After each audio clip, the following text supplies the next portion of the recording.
আল ফাসলুল আউয়াল থেকে। বিসমিল্লাহির রহমানির রহিম। الفصل الأول فيما يتعلق بركن البيع. البيع ينعقد بإيجاب وقبول. দেখেন প্রথমে যে বিষয়টা বললো যে আল ফাসলুল আউয়াল মানে আল বাবুল আউয়ালের আল ফাসলুল আউয়াল, দেখতেই পাচ্ছেন আল বাবুল আউয়াল ফিল মাসাইলিল মুতাআল্লিকাতি বিআকদিল বাই'i, মানে ক্রয় বিক্রয়ের চুক্তি সংক্রান্ত বিভিন্ন মাসাইল এই বাবে আলোচনা করবেন। এই বাবের অধীনে 5টা ফসল রয়েছে। আমরা চেষ্টা করব 5টা ফসল 5 দিনে পড়ার জন্য ইনশাআল্লাহ। এজন্য প্রথমত যে বিষয়টা সেটা হচ্ছে একেবারে শব্দ শব্দ সব অনুবাদ হবে না, আপনাদের সব পড়ে আসতে হবে। আমি মৌলিক বিষয়গুলো বলে দিব, বাকিটা আপনারা হল করবেন ইনশাআল্লাহ। যেটা শব্দ কোনো অস্পষ্টতা থাকলে সেটা পরের দিন আমাকে জিজ্ঞেস করে নেবেন। আর অংশ বিশেষ আমি পড়ে দিব ইনশাআল্লাহ। তো মাদ্দা 167, দেখেন এখানে বলা হচ্ছে ধারা 167-তে, এর আগে বলা হচ্ছে ফিমা ইয়াতাআল্লাকু বিরুকনিল বাই, বাইয়ের রুকুন সংক্রান্ত আলোচনা এখানে আলোচনা করবেন। একেবারে মৌলিক বেসিক যে দুইটা বিষয়, একটা হচ্ছে অফার আর একটা হচ্ছে অ্যাকসেপ্ট, একটা হচ্ছে ইজাব এবং আরেকটা হচ্ছে কবুল। ইজাব কবুল সংক্রান্ত যে মাসালাগুলো এটা এখানে আলোচনা করব। প্রথমেই যেটা বলছে সেটা আমরা আগেই পড়েছি যে আল বাইউ ইয়ানাকিদু বিইজাবিন ওয়া কবুলিন, বাই চুক্তিটা সংগঠিত হয় ইজাব এবং কবুলের মাধ্যমে।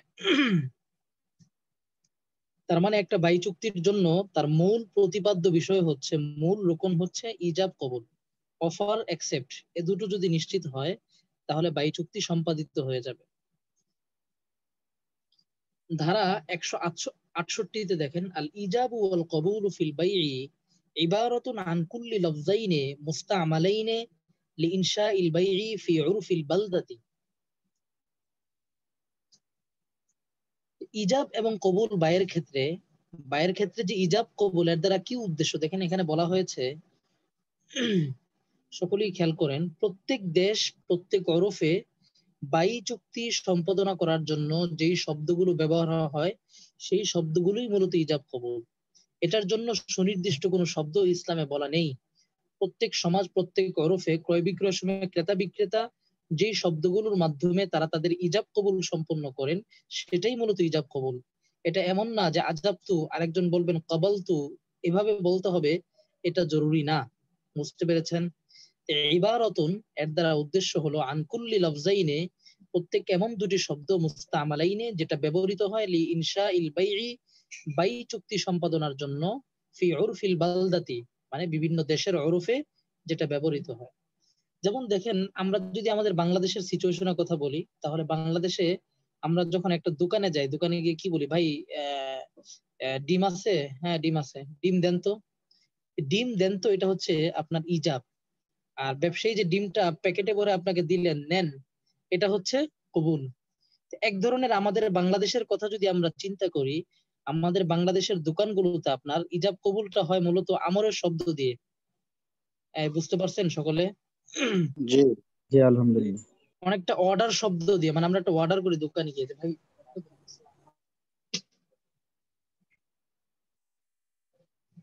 অনেকটা আমরের শব্দ দিয়ে, ঠিক না? এখানে মাওলানা ইয়াহিয়া মাদানী ভাই আছেন সৌদি আরব থেকে, আপনি বলেন সৌদি আরবে লেনদেনটা আসলে কিভাবে হয়, সকলে শুনতে চান না? ওখানে ওখানে একজন ব্যবসায়ী এসে কি, একজন ক্রেতা কি বলে, একজন ব্যবসায়ী কি বলে, ইজাব কবুলটা কিভাবে হয় বলেন? এখানে হুজুর আপনার মানে একজন একদম সাধারণ তবকার মানুষ, যা মনে করেন এলমের দিনের ঠিক মানে এরকম ভাবে পড়ালেখা করে না, কিন্তু তারপরও তাদের বেয়ে এর মাসলা মাসাইল সম্পর্কে মাশাআল্লাহ অনেক এদের জ্ঞান আছে। মাশাআল্লাহ। তো সাধারণ মানুষও তো এই কারণে ওরা যেমন ব্যয়ের সাথে যে কোনো বেচা কেনার ভিতরে যদি কোনো সময় বার্গেনিং হয়, তো সাথে সাথে ওরা এটা বলে যে বিমা ইরদিল্লাহ, যে যেভাবে আল্লাহ তাআলা রাজি হইব, এই লফজটা বেশি ইস্তেমাল করে। এমনি যখন একটা পণ্য কিনতে আসে তখন কি বলে একজন ক্রেতা? জি এটি বেতানি আউশতারাই, এটি। হ্যাঁ এই ধরনের কথাই বলে। আমরাও যখন উমরায় গিয়েছিলাম, আমরা তো আর বুঝি নাই, দেখতাম মানুষ অনেক শব্দ বলে, অনেক শব্দ বুঝিও না। জি মাশাআল্লাহ আমরা জানতে পারলাম যে ওই দেশে অনেকটা আমাদের ফিকহের কিতাবের কাছাকাছি শব্দই বলে, বিয়েতানি, ইশতারাইতানি, এগুলো জি ইজাব কবুলের সবচেয়ে কাছাকাছি শব্দ। আমাদের দেশে আমি যেটা বললাম অনেকটা আদেশমূলক শব্দ বলা হয়। জি। আবার আরেকটা জিনিস এই দেশে অনেক সুন্দর, যেটা আমরা দেখছি প্রায় বাজারে, যেমন একটা কাস্টমার এসে একটা জিনিস পছন্দ করছে, সে পছন্দ করার পরে সে বলছে যে ঠিক আছে, আনা বিআতুকা, এটা বলার পরে আরেকটা কাস্টমার পছন্দ করছে ওই মুহূর্তেই, কিন্তু সে আরো বেশি দিতে চায়, কিন্তু ও বলতেছে না, আমি ওরে জবান দিয়ে দিছি, এখন আর তুমি এর থেকে বেশি দিলেও আমি আর তোমার ব্যস্ত পারবো না। মাশাআল্লাহ মাশাআল্লাহ, এটা হচ্ছে নবীর দেশ, সেই দেশের তো একটা পরিচয় থাকবে। আচ্ছা, তা আর কোন দেশের তো কেউ নাই এখানে। তা আমরা শুনতে পেলাম। দেখেন, তো আমরা দুই দেশের ওরফ দেখলাম আসলে কিভাবে লেনদেন হয়। তো সৌদি আরবের ওরফে আমরা দেখতে পেলাম যে যেমন ব্যবসায়ী বলে বিতানি, বিতুকা, তারা সাধারণত ইজাব কবুলটা করে মাজির শব্দ দিয়ে। আমরা যেটা ইয়াহিয়া মাদানী ভাইয়ের কণ্ঠ থেকে বুঝতে পারলাম। তো মূলত মৌলিক ইসলামের মূল নীতিটা এটাই যে ইজাব কবুল হবে মাজির শব্দ দিয়ে। জি একেবারে অতীত বোঝায়, পাস্ট অতীত বোঝায় এমন কোন শব্দ দিয়ে ইজাব কবুল হবে। তবে এটা জরুরি না, যেটা আমরা মাদ্দা 168-তে বলেছি, প্রত্যেক দেশ যদি তার অরফ অনুযায়ী কোনো শব্দ বলে সেটাই হয়ে যাবে। তো দেখেন এখানে যে বিষয়গুলো আলোচনা করবে মাদ্দা 169-এ এবং মাদ্দা 170, মাদ্দা 171, মাদ্দা 172, এই চারটা মাদ্দার খুলাসা আমি আপনাদেরকে বলতেছি। মাদ্দা 169-এ বলবে, এখানে যে চারটা মাদ্দায় বলা হয়েছে, প্রথম মাদ্দায় মাদ্দা 169-এ ইজাব কবুলটা মূলত হবে মাজির শব্দ দিয়ে। যেমন যে কেউ আগে বলতে পারে, ক্রেতা আগে বললো ইশতারাই তো, বিক্রেতা বলবে বিয়ে তো।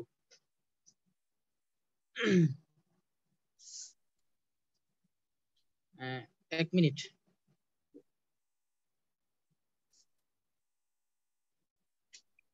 বালিশটি তো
জি, তো যেটা বলছিলাম শুনতে পাচ্ছেন কথা?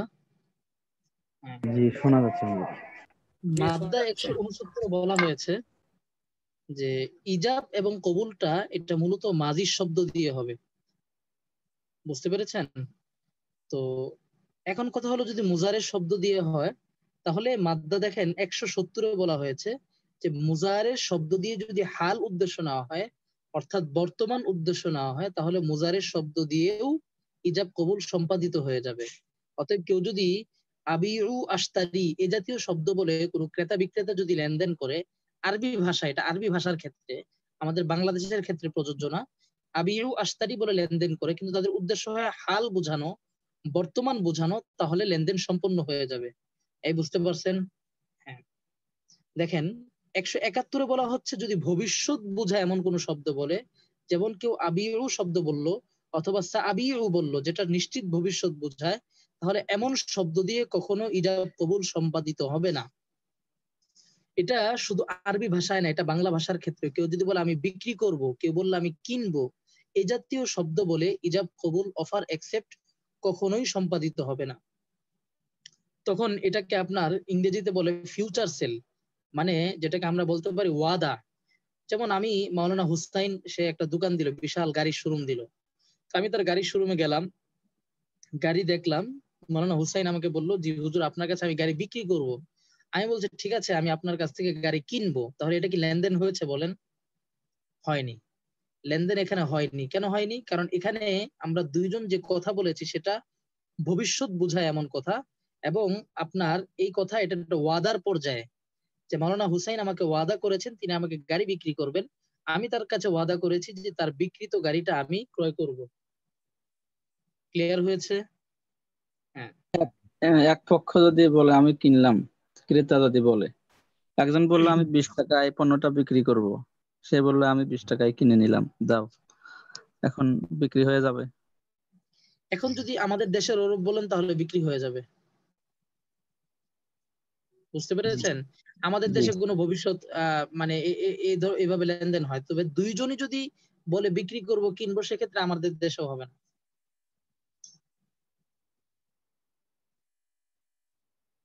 হ্যাঁ, দেখেন, অনেক সময় মনে হতে পারে আপনাদের যে আহ আমাদের মৌখিক লেনদেনের ক্ষেত্রে তো এটা খুব বেশি লক্ষ্য করা হয় না। তো দেখেন, মৌখিক লেনদেন এটা মানুষের ওরফের উপর ছেড়ে দেওয়া হয়েছে, মানুষ ওরফে যেভাবে লেনদেন করবে সেভাবেই। কিন্তু লেনদেন যদি আমাদের কাগজে কলমে হয়, অনেক সময় আমরা কাগজে কলমে ক্রয় বিক্রয় করি ফরমের মাধ্যমে, ফর্ম পূরণ করতে হয় কিছু কেনার জন্য, বা রসিদ মেমোর বিষয় থাকে। লেখার ক্ষেত্রে কিন্তু অবশ্যই সতর্ক হয়ে লিখতে হবে।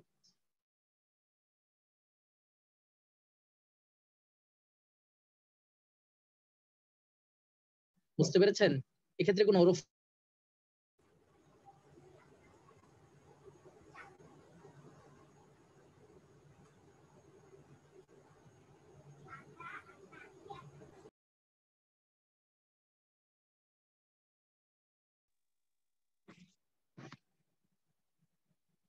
এই, বুঝতে পারছেন সকলে? জি জি, বুঝতে পারছি। আচ্ছা, তো মূলত এই চারটা মাদ্দা আপনারা দেখবেন, এর মধ্যে যে 172 নাম্বারটা, এইখানে বলছে যে ইজাব কবুলটা কখনোই আমরের শব্দ দিয়ে সংগঠিত হবে না, মানে অর্ডার, আদেশমূলক শব্দ দিয়ে কখনো ইজাব কবুল হয় না। কিন্তু আমরা দেখলাম যে আমাদের দেশের পরিস্থিতি ভিন্ন, এক্ষেত্রে আদেশমূলক শব্দ দিয়ে ইজাব কবুল হতে পারে। লা ইয়ানাকিদুল বাইউ বিসিগাতিল আমরি কাবির ইশতারি, এই বিক্রি করো, এই ক্রয় করো, এই জাতীয় শব্দ দিয়ে কখনো ইজাব কবুল হয় না। হ্যাঁ, যদি এমন হয় যে আমরটা আপনার বিক্রেতার পক্ষ থেকে হয়, সেক্ষেত্রে ইজাব কবুল সম্পাদিত হবে। যেমন ক্রেতা বলল কি আমি কিনলাম, বা ইশতারাইতু, আর বিক্রেতা বলল খুযহু, তুমি নাও। যদি আদেশটা বিক্রেতার পক্ষ থেকে হয়, সেক্ষেত্রে ক্রয় বিক্রয় চুক্তি আরবি ভাষায় যদি লেনদেন হয় তাহলে সম্পাদিত হয়ে যাবে। আমাদের বাংলা ভাষায় যেভাবে ওরফ আছে সেভাবেই সম্পাদিত হবে। দেখেন, ইল্লা ইজা দাল্লাত বিতরিকিল ইখতিজা আলাল হাল ফাহিনা ইজিন ইয়ানাকিদু বিহাল বাই, যদি তৎক্ষণাৎ সেটা লেনদেন হয়ে যাওয়া বোঝায়, তখন লেনদেন সম্পাদিত হয়ে যাবে। কিন্তু নিয়ম হলো, যদি আদেশটা ক্রেতার পক্ষ থেকে হয় তাহলে লেনদেন সম্পন্ন হবে না, আদেশটা যদি বিক্রেতার পক্ষ থেকে হয় তাহলে লেনদেন সম্পন্ন হবে। ফালাউ ক্বালা আল মুশতারি বি'নি হাদা শাইআ বিকাদা মিনাদ দারাহিম ওয়া ক্বালা আল বায় বিতুকা, এখানে মুশতারি আদেশ করেছে আমার কাছে বিক্রি করো, এজন্য বলছে কি লা ইয়ানাকিদুল বাইউ, বিক্রয় সম্পাদিত হবে না। আম্মা লাউ ক্বালা আল বায়ু লিল মুশতারি খুয হাযাল মাল, আর যদি বিক্রেতা আদেশ করে মুশতারিকে এই মালটা নাও, বিকাদা মিনাদ দারাহিম, এই এত টাকা দিয়ে এটা নাও, ক্বালা আল মুশতারি আখাযতুহু, মুশতারি বলল আমি নিলাম, বিক্রেতা বলল তুমি নাও, আদেশ করেছে বিক্রেতা আর ক্রেতা বলেছে আমি নিলাম। অথবা ওয়াকাল আল মুশতারি আউয়ালান, অথবা মুশতারি প্রথমেই বলেছে যে আমি এটা এত টাকা দিয়ে নিলাম, আখাযতু হাদা শাইআ বিকাদা গিরশান, আমি এটা এত মুদ্রা দিয়ে নিলাম। গিরশান এটা তুর্কিতে প্রচলিত মুদ্রার নাম। ওয়াকাল আল বায়ু খুযহু, আর বিক্রেতা বলল কি নাও, মানে আদেশটা বিক্রেতাই করলো। আউকাল আল্লাহ আল্লাহু ইউবারিক লাক, অথবা খুযহু না বলে তৎকালীন তুর্কিতে প্রচলিত একটি শব্দ ছিল, নাও না বলে বলতো কি এই আল্লাহ তোমাকে বরকত দান করুক, মানে তুমি নাও। এ জাতীয় শব্দ বললে এই নাকদাল বায়ু বাই সম্পাদিত হয়ে যাবে। আমি হুজুর একটু এটাও আসছি, মানে আপনার লাইনে থাকেন।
জি বলেন কি প্রশ্ন?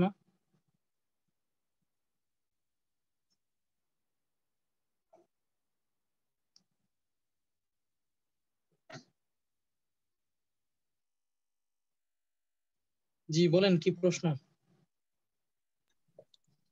হুজুর এটাই বলতেছিলাম যে এখানে মানে ইজাব ও কবুল ছাড়া সবচেয়ে বেশি যে এটা আর কি ওরা লেনদেনের ভিতরে ব্যবহার করে, ওইটা এই কথাটাই যেটাই মাত্র আসছে আর কি, যে আপনার বায় বলে যে বিল বারাকা, আর মুশতারি এটা বলে মানে আমি কিনছি অথবা আখাযতু ইশতারাইতু, এটার বদলে সবচেয়ে আম চলিত যেটা ওইটা বলে যে তাওয়াক্কালতু আলাল্লাহ। এই দুইটা লফজ বেশি চলে আর কি এখানে। মাশাআল্লাহ মাশাআল্লাহ, আমরা অনেক বাস্তবসম্মত উদাহরণ পেয়ে যাচ্ছি আলহামদুলিল্লাহ। দেখেন, কোন বিক্রেতা যদি বলে ওয়াল্লাহু ইউবারিক অথবা বিল বারাকা, এটা যদি বলে তাহলে এটার অর্থই হচ্ছে কোন বায়ে যদি এটা বলে বিক্রেতা যে আল্লাহু ইউবারিক অথবা বিল বারাকা, তাহলে এর অর্থ হচ্ছে তিনি তার ক্রেতাকে পণ্যটা দিতে চাচ্ছেন, অথবা তিনি বলছেন খুযহু, তুমি ধরো। এটাই বলছে, দেখেন আল্লাহু ইউবারিক হা হুনা বিমানা হা আনা বি'তু। কোন বিক্রেতা আল্লাহু ইউবারিক বলার অর্থ হলো তিনি বলছেন আনা বি'তু, আমি বিক্রি করলাম, ফাখুস, তুমি এটা নাও। যাই হোক, আমরা যেটা দেখতে পেলাম যে আমাদের যে আরবি প্রচলন গুলো আছে সেটা এখনো ইনশাআল্লাহ আলহামদুলিল্লাহ আমাদের আরব দেশে আছে। এরপরে দেখেন, ইজাব কবুলটা এটা 4 ভাবে হতে পারে। কয় ভাবে? 4 ভাবে, খেয়াল রাখবেন। একটা হচ্ছে মৌখিক ইজাব কবুল, যেটা আমাদের দেশে প্রচলিত, আমরা দোকানে গিয়ে যেভাবে পণ্য কিনি, এটা হচ্ছে একেবারে জবানে জবানে মৌখিক ইজাব কবুল হওয়া। বিক্রি করলাম, কিনলাম, বাই দেন, নিলাম, নেন, এগুলো হচ্ছে মৌখিক ইজাব কবুল। আরেকটা হচ্ছে লিখিত ইজাব কবুল। আমরা যেমন অনেক সময় অনলাইনে পণ্য কিনি, আমরা কি মৌখিক কথা বলি নাকি চ্যাটের মাধ্যমে কথা বলি? এটা হচ্ছে লিখিত ইজাব কবুল, যে কারো কাছে কিছু লিখে এরপর ইজাব কবুল করা। আপনি একজন বিক্রেতার কাছে একটা লিখে পাঠিয়েছেন একটা কাগজে যে আমি আপনার থেকে এই ফ্রিজটা কেনার জন্য রাজি আছি। এরপর বিক্রেতা তিনি একটা কাগজে সই করে দিয়েছেন, ঠিক আছে আমি আপনার কাছে এই ফ্রিজটা বিক্রি করলাম। মৌখিক কোনো কথা হয় নাই, চিঠির মাধ্যমে হয়েছে। অথবা এরকম হতে পারে মোবাইলের হোয়াটসঅ্যাপের মাধ্যমে কথা হয়েছে, অথবা আপনার মেসেঞ্জারের মাধ্যমে কথা হয়েছে। অর্থাৎ লেখালেখির মাধ্যমে যদি ইজাব কবুলটা হয় কিতাবাতের মাধ্যমে, সেটাকে বলা হয় আল ইজাব ওয়াল কবুল বিল মুকাতাবা। দুইটা পদ্ধতি দেখলাম, মৌখিক ভাবে, আরেকটা হচ্ছে লিখিত চুক্তির মাধ্যমে। 3 নম্বর প্রক্রিয়াটা হচ্ছে যেটা আপনার 174 নম্বর ধারায় বলা হচ্ছে। এর আগে আমরা 173টা দেখি, যেটা আমরা দুইটা পড়লাম, এখানে আছে কামা ইয়াকুনুল ইজাবু ওয়াল কবুলু বিল মুসাফাহা। ইজাব কবুলটা যেমন মুখে মুখে হয়, ইয়াকুনু বিল মুকাতাবা আইজন, এটা লেখালেখির মাধ্যমেও হতে পারে। 174 বলা হচ্ছে ইয়ানাকিদুল বাইউ বিল ইশারাতিল মারুফা লিল আখরাসি। বাইটা সম্পাদিত হয়ে যায় বিল ইশারাতিল মারুফা লিল আখরাসি। তৃতীয় পদ্ধতি, ইঙ্গিতেও ক্রয় বিক্রয় করা যায়, তবে এটা শুধুমাত্র বোবার জন্য। বিল ইশারাতিল মারুফা লিল আখরাসি, বোবার জন্য তাদের প্রচলন অনুযায়ী ইঙ্গিতের মাধ্যমে লেনদেন সম্পন্ন হয়ে যাবে। আর চতুর্থ প্রক্রিয়াটা, প্রায় প্রত্যেকটি শব্দের পরে যে সংখ্যাগুলো আছে, এই সংখ্যাগুলো কি বোঝাচ্ছে? এটা তো একবার বলেছিলাম, ক্লাসে অনুপস্থিত ছিলেন সম্ভবত। ছিলাম, ভুলে গেছি। কি বলেছিলাম, কেউ বলতে পারবেন? মাওলানা হুসাইন। তাহলে এই প্রশ্ন পরীক্ষার জন্য রাইখা দেই। যে নাম্বারগুলো দেওয়া, এটা মূলত ওই যে কিতাবটা যেহেতু সংবিধানের ধারার অনুযায়ী লেখা, এটা না, বলতে পারেননি। প্রত্যেক শব্দের পরে যে নাম্বারটা দেওয়া আছে, সে নাম্বার দেওয়ার অর্থ হলো নাম্বারের আগের যে শব্দ, ওই শব্দের পরিচিতি জানতে হলে ওই নাম্বারে যেতে হবে। যেমন দেখেন আল বাইউর পরে 105 দেওয়া, মানে কি বাই এটা 105 নম্বরে আছে। 105 এ যেতে হবে এবং 120 এ যেতে হবে। জি, বুঝতে পারছেন? আচ্ছা, এটা সংবিধান অনুযায়ী লেখা। হ্যাঁ, এরপরে দেখেন ইজাব কবুলের চতুর্থ পদ্ধতি হচ্ছে যেটাকে আমরা বাংলায় বলতে পারি আচরণগত ইজাব কবুল, যেটাকে আমরা আরবিতে পড়েছি আল বাইউ বিত্তাআতি। আচরণগত ইজাব কবুল কেমন? যেমন আপনি দোকানে গেলেন, দোকানে গিয়ে দোকানের বক্স থেকে আপনার 5টা চকলেট নিয়ে তাকে 10 টাকা দিলেন। আপনিও কোনো কথা বললেন না, দোকানদারও কোনো কথা বললো না। এটা হচ্ছে আচরণগত ইজাব কবুল, যে দুইজন তাদের অ্যাক্টিভিটিস, তাদের আচরণটা এমন প্রকাশ করেছে, ক্রেতা যে সে কিনতে চাচ্ছে, বিক্রেতা এমন যে সে বিক্রি করতে চাচ্ছে। আচরণগত ভাবেই তারা কেমন যেন বি তো ইশতারাইতু বলে ফেলেছে, অর্থাৎ লেনদেন করে ফেলেছে। এই জন্য এটাকে আরবিতে বলা হয় আল বাইউ বিত্তাতি, বাংলায় বলা হয় আচরণগত ইজাব কবুল বলতে পারে। হ্যাঁ এটা অনেক অ্যাভেলেবল হয়ে থাকে। হ্যাঁ, এটা অ্যাভেলেবেল হয়ে থাকে, এটা শরিয়া সম্মত, কোনো সমস্যা নেই। হ্যাঁ দেখেন, হাইসু ইন্নাল মাকসাদাল আসলিয়া বিনাল ইজাবি ওয়াল কবুল, ইজাব কবুলের মূল উদ্দেশ্য হলো হুয়া তারাজিত তরফাইন, যে ইজাব কবুলটা মূলত কেন, যে উভয় পক্ষের সন্তুষ্টিটা নিশ্চিত করে ইজাব কবুল। যে দুই পক্ষ সন্তুষ্ট আছে কিনা এটা বোঝা যাবে কিভাবে, যে এক পক্ষ কিনতে চাচ্ছে আর এক পক্ষ বিক্রি করতে চাচ্ছে, তার মানে দুই পক্ষ সন্তুষ্ট আছে। তো ইজাব কবুল এটা মূলত আপনার বোঝায় কাকে, দুই পক্ষের সন্তুষ্টিকে। ফায়ান আকিদুল বাইউ, অতএব সন্তুষ্টি প্রকাশ এটা কখনো মুখে হতে পারে, লিখিতভাবে হতে পারে, আবার কখনো বিল মুবাদালাতিল ফিইলিয়া, আচরণগত কাজের মাধ্যমেও হতে পারে। আর দাল্লা আলা তারাজি, যে আচরণগত বিষয়টা আপনার সন্তুষ্টির উপর দালালত করবে। বুঝতে পেরেছেন? আপনি দোকানের বক্স থেকে 5টা চকলেট নিয়ে তাকে 10 টাকা দিলেন, সে নিল, এর অর্থ কি, যে আপনারা উভয়ই এই ক্রয় বিক্রয় সন্তুষ্ট আছেন। ওইসাম্মা হাদা বাইআত তাআতি, এই বাইটাকে নামকরণ করা হয় বাইআত তাআতি। মিসলু আইয়ুতিয়াল মুশতারি, যেমন মুশতারি ক্রেতা লিল খাব্বাজি মিকদারাম মিনাদ দারাহিম, রুটি বিক্রেতাকে টাকা দিল, কয়েক টাকা দিল, ফায়ুতিয়াহুল খাব্বাজু বিহা মিকদারাম মিনাল খুবজ, এরপর রুটি বিক্রেতা তাকে ওই টাকা অনুযায়ী রুটি দিল, বিদুনি তালাফফুজিন বিইজাবিন ওয়া কবুলিন, তাদের মাঝে ইজাব কবুলের কোনো উচ্চারণ হয় নাই। ক্রয় বিক্রয় কি হয়ে গেছে নাকি হয় নাই বলেন তো? হয়ে গেছে। হোটেলে গিয়ে 10 টাকা দিলেন, হোটেলের মালিক আপনাকে হয়ে গেছে। কি বলে ঠুঙ্গা বলে প্যাকেটে আপনাকে 2টা পরোটা দিয়ে দিল, কোনো কথাবার্তা কিছুই হয়নি, ইজাব কবুল হয়ে গেছে না? হয়ে গেছে। জি এখানে আরো উদাহরণ দেওয়া আছে, এগুলো সহজ, আপনারা দেখলে বুঝতে পারবেন, এগুলো সবাই সব পড়বেন, আমি আবার জিজ্ঞেস করব কালকে, যেটা অস্পষ্টতা আছে আমাকে জিজ্ঞেস করবেন ইনশাআল্লাহ। 176টা আগামীকালকে পড়বো ইনশাআল্লাহ। ঠিক আছে, আসসালামু আলাইকুম। সালাম আলাইকুম।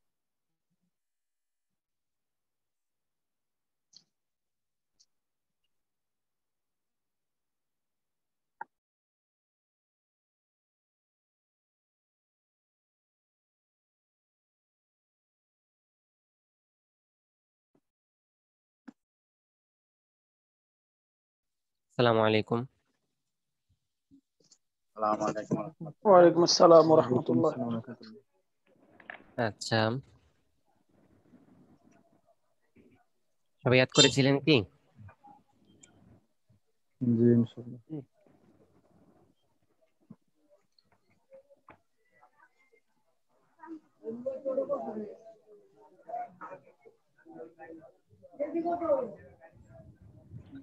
আমাদের 202 নং পর্যন্ত ছিল, তাই না? জি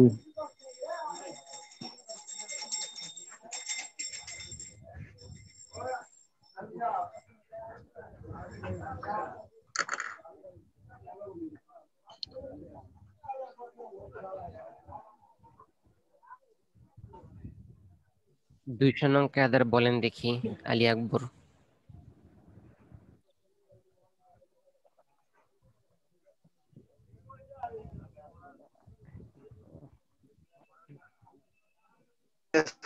নাই,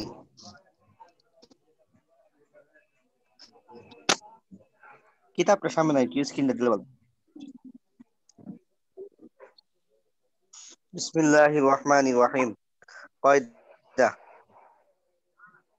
ফাসাদু সাবাবি শারআন লা ইয়ামনাউ সুবুতাল মিলকি বা'দা তামামিহি, অর্থাৎ মালিকানা সাব্যস্ত হয়ে যাওয়ার পর এই সাবাব মানে নষ্ট তার সাবাব নষ্ট হওয়া, তার মালিকানাকে বাধা দিবে না তার পরিপূর্ণ হওয়ার পর। যেরকম কোন ব্যক্তি কোন জিনিস বিক্রি করলো, তখন অন্য ব্যক্তি এসে দাবি করলো যে সেটা তার জিনিস বা এটা বেঁধে তার হক আছে। তো এখন প্রথম যেহেতু সে বিক্রি করছে না, মালিকানা সাব্যস্ত হয়ে গেছে, এখন অন্য কেউ যখন দাবি করলো, এই দাবি করাটা তার মালিকানাকে নষ্ট করতে পারে।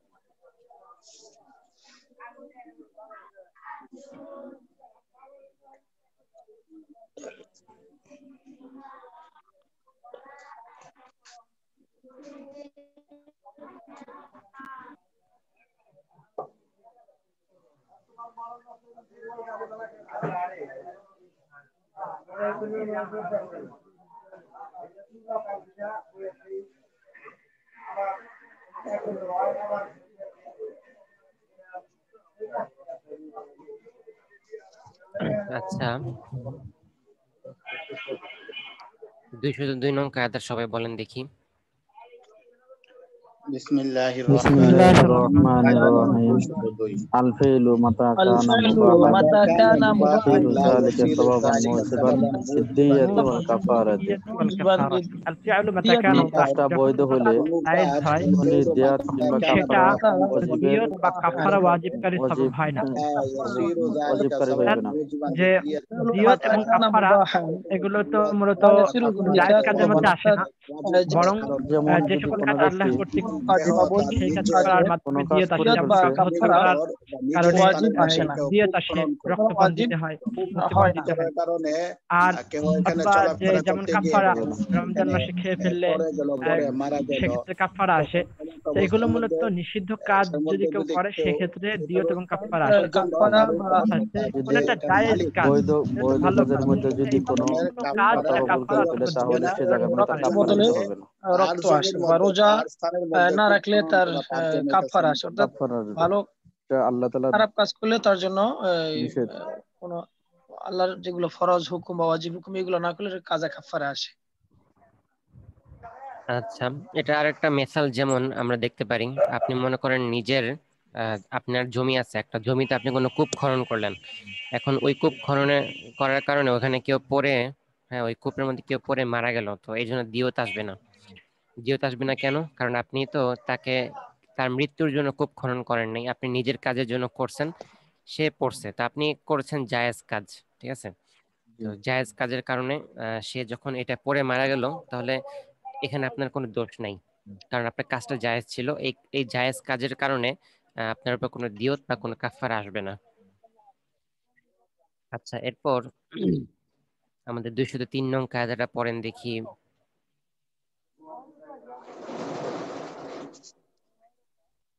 হোসেন আহমদ। বিসমিল্লাহির রহমানির রহিম কায়দা নং 203 ফি ইতলাকিল ইসমি ইতিবারুল উরফি।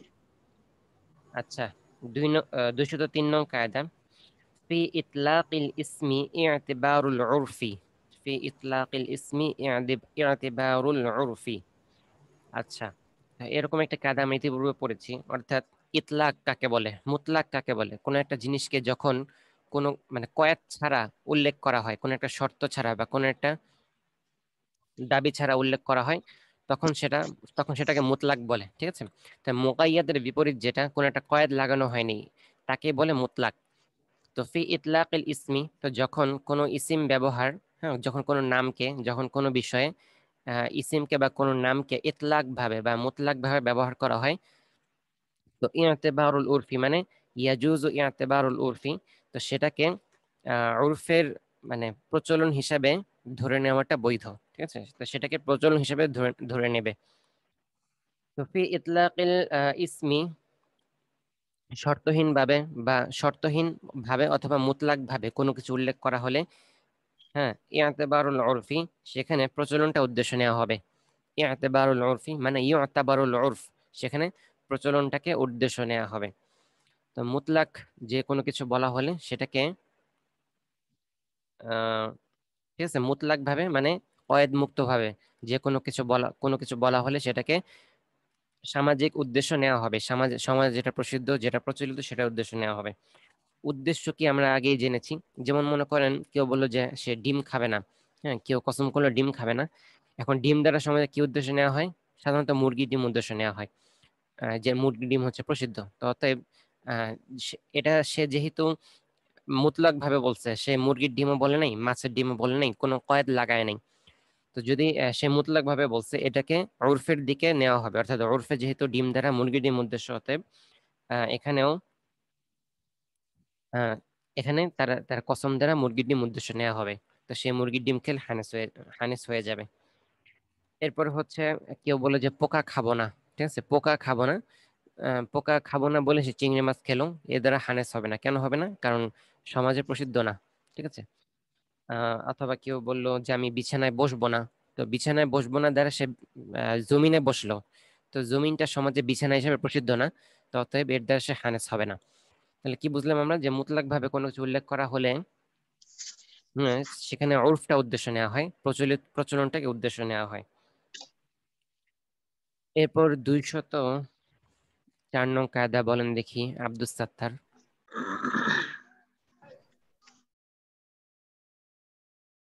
الله الرحمن الرحيم في كل موضع يملك المدفوع إليه المال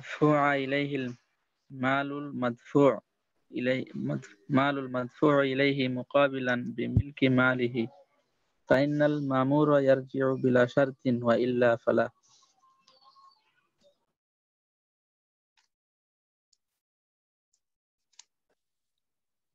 আচ্ছা, কায়দা নাম্বার 204।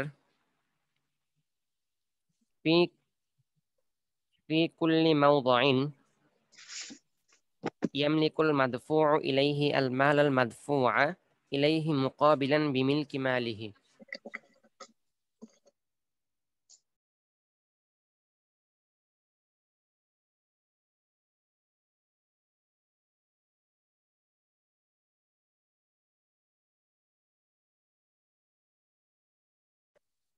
আচ্ছা, 204 في كل موضع يملك المدفوع إليه المال المدفوع إليه مقابلا بملك ماله فإن المأمور يرجع بلا شرط. فإن المأمور يرجع بلا شرط وإلا فلا. তো ফি কুল্লি মাওদিন ইয়ামলিকুল মাদফু ইলাই, এখানে বেশ কিছু জিনিস বোঝার আছে। যেমন মাদফু ইলাই দ্বারা কি উদ্দেশ্য, ঠিক আছে? মাদফু ইলাই দ্বারা এখানে উদ্দেশ্য হচ্ছে বিক্রেতা, অর্থাৎ আপনি কোনো কিছু কেনার পরে টাকাটা তাকে দান করেন, দান না মানে টাকাটা তাকে দেন, তাহলে মাদফু মানে তাকে দেওয়া হয়েছে, ইলাইহি মানে তার দিকে। তো মাদফু ইলাইহি দ্বারা এখানে উদ্দেশ্য কি? বিক্রেতা। মাল আল মাদফু কাকে বলে? মাল আল মাদফু এমন মাল যেটাকে দেওয়া হয়েছে। তাহলে আপনি আপনি বিক্রেতাকে টাকা দিলেন, সে হচ্ছে মাদফু, মাদফু ইলাই। আর মাল আল মাদফু হচ্ছে এমন মাল যেটা আপনি তাকে দিলেন, ঠিক আছে? মাল আল মাদফু কোনটা? যে মালটা আপনি তাকে দিলেন, অর্থাৎ আপনি যে টাকা পয়সা লোকটাকে দিলেন, এটা হচ্ছে মালে মাদফু। আচ্ছা, এরপরে এটা বুঝলে এখন দেখেন, ফি কুল্লি মাউদাইন এমন যে সমস্ত ক্ষেত্রে, ফি কুল্লি মাউদাইন প্রত্যেক এমন ক্ষেত্র, ইয়ামলিকুল মাদফু ইলাইহি যেখানে ইয়ামলিকু মালিক হয়, মাদফু ইলাইহি দ্বারা কি উদ্দেশ্য? বিক্রেতা। যেখানে বিক্রেতাটা মালিক হয়, আল মাল আল মাদফুআ কিসের মালিক হয়? মালে মাদফুআর মালিক হয়, অর্থাৎ আপনার টাকার মালিক আপনি ছিলেন, আপনি যখন তাকে দিলেন সে মালিক হয়ে গেল, ঠিক আছে? এটাই তো মাল আল মাদফু মানে। মাদফু মানে এখানে অর্থ করতে পারেন হস্তান্তরকৃত, ঠিক আছে? হস্তান্তরকৃত বা প্রদত্ত, হ্যাঁ আপনি দিয়েছেন এরকম। তো মাল আল মাদফু মূল্য। তো ইয়ামলিকুল মাদফু ইলাই বিক্রেতা মালিক হয়, মাল আল মাদফু হস্তান্তরকৃত মূল্যের, ঠিক আছে?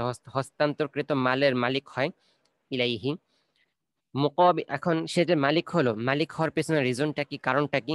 মুকাবিলান বিমিলকি মালিহি, মুকাবিলান বিনিময়ে, বিমিলকি মালিহি তার নিজের মাল, তার নিজের মালের বিনিময়, ঠিক আছে? বিমিলকি মালিহি তার নিজের মালের বিনিময়।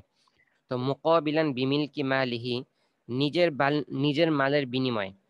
তো এমন এমন প্রত্যেক এমন জায়গা যেখানে বিক্রেতা হ্যাঁ মূল্যের মালিক হয় নিজের মালকে দেওয়ার বিনিময়ে, ঠিক আছে? নিজের মালের বিনিময়। তো এমন প্রত্যেকটা ক্ষেত্র ফাইনাল মামুর ইয়ারজিউ বিলা শারতিন, ফাইনাল মামুর, তো এই সমস্ত ক্ষেত্রে যিনি আদিষ্ট ব্যক্তি আছেন তিনি ইয়ারজিউ বিলা শারতিন, ইয়ারজিউল ইয়ারজিউল মুশতারি, ঠিক আছে? ইয়ারজিউল মানে ইয়ারজিউল মুশতারি, তিনি মুশতারি বা ক্রেতার কাছে ফিরতে পারবেন বিলা শারতিন, কোনো রকম শর্ত ছাড়াই, ঠিক আছে? কোনো রকম শর্ত ছাড়াই ফিরতে পারবেন। ওয়াইল্লা ফালা অন্যথায় ফিরতে পারবেন না, ঠিক আছে? এখানে ফিরতে পারবেন তার উদ্দেশ্য চাইতে পারবেন আর কি। তো যিনি আদিষ্ট ব্যক্তি, ফাইনাল মামুর আদিষ্ট ব্যক্তি, ইয়ারজিউ বিলা শারতিন, ইয়ারজিউল মুশতারি বিলা শারতিন, যে মুশতারির কাছে চাইতে পারবেন বিলা শারতিন কোনো রকম শর্ত ছাড়াই। আচ্ছা, তাহলে আমরা প্রথমে অর্থ দেখলাম। এখন হচ্ছে আমরা উদ্দেশ্য দেখব যে এখানে কায়দারা কি বুঝাইলো। তো এখানে আমাদের মুসান্নিফ বলল যে প্রত্যেক এমন জায়গা, যে সমস্ত জায়গায় কোন একটা বিক্রেতা, কোন একজন বিক্রেতা সে মূল্যের মালিক হচ্ছে নিজের পণ্যের মাধ্যমে, নিজের পণ্যকে দেওয়ার মাধ্যমে, ওই সমস্ত ক্ষেত্রে আদিষ্ট ব্যক্তি, হ্যাঁ, ওই আদিষ্ট ব্যক্তি মুশতারির কাছ থেকে বা ক্রেতার কাছ থেকে টাকা চাইতে পারবে। আচ্ছা, একটা মিনিট, আমি একটু আসতেছি।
আচ্ছা, ঠিক আছে। এখন আচ্ছা, যেটা আমরা দেখতেছিলাম, এখন উদ্দেশ্য দেখলাম, আমরা মেসাল দেখলে জিনিসটা স্পষ্ট হয়ে যাবে। যেমন মনে করেন আপনি আপনার বন্ধুকে নিয়ে বসুন্ধরা সিটিতে গেলেন একটা মোবাইল কেনার জন্য। তো মোবাইল কেনার পর আপনার কাছে টাকা নেই, আপনি আপনার বন্ধুকে বললেন, আচ্ছা আমরা নাম দিয়ে জিনিসটা বুঝি তাহলে সহজ হবে। মনে করেন আপনি হচ্ছেন জায়েদ, আপনার বন্ধু হচ্ছে আমর, আর যার কাছ থেকে মোবাইল কিনবেন বিক্রেতা সে হচ্ছে বকর। ঠিক আছে, জায়েদ আমর বকর। তো আপনি জায়েদ, আপনার বন্ধু আমর, আর মোবাইল বিক্রেতা হচ্ছে বকর। এখন জায়েদ একটা মোবাইল কিনলো, তার কাছে টাকা নেই, সে বকরকে বলল যে তুমি আমার টাকাটা, মানে তুমি টাকাটা তাকে দিয়ে দাও। ঠিক আছে, তুমি টাকাটা তাকে দিয়ে দাও।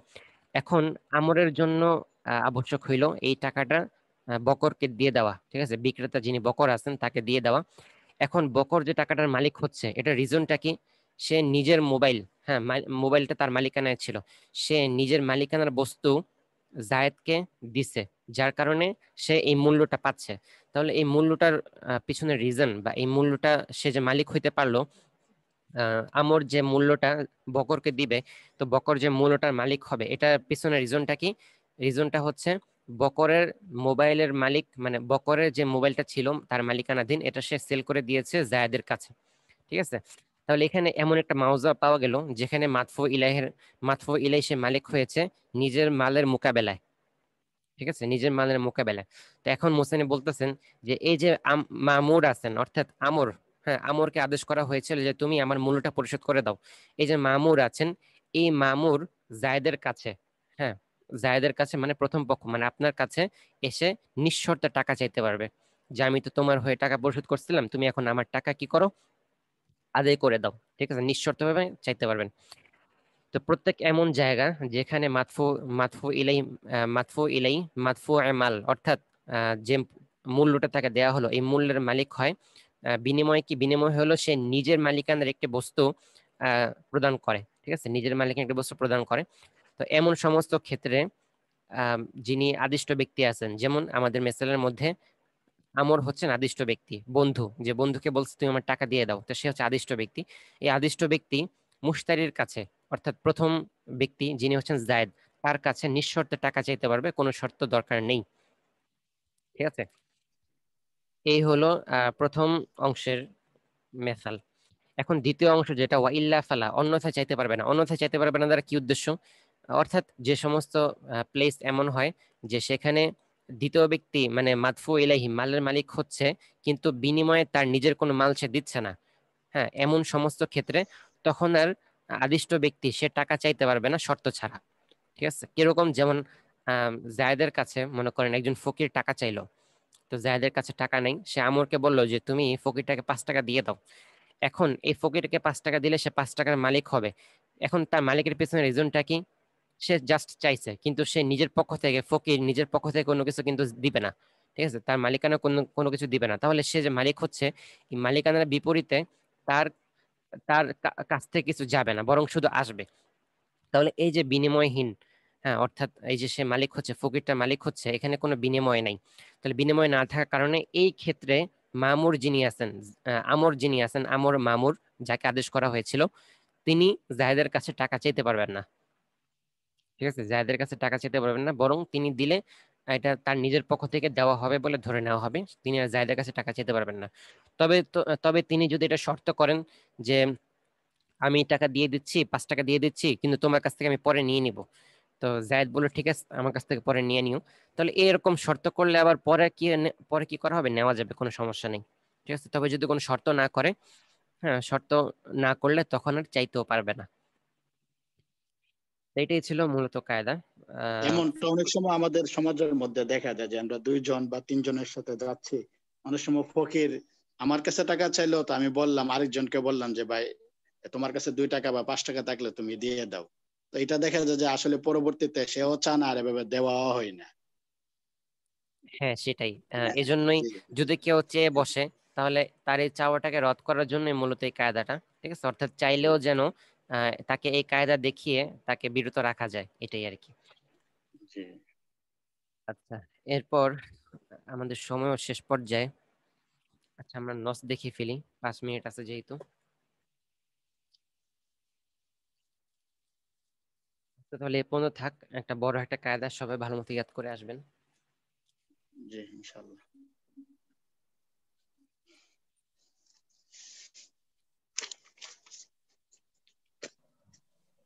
আচ্ছা, ইতিপূর্বে আমরা কত নং কায়দা, আচ্ছা, কি হাদিস পড়েছিলাম, কি বিষয়ে? বাসর ঘরের সম্পর্কে। মুতা বিবাহ না? জি, মুতা আচ্ছা, সম্পর্কে হাদিস। মুতা বিষয়ে পড়েছি। এরপরে হচ্ছে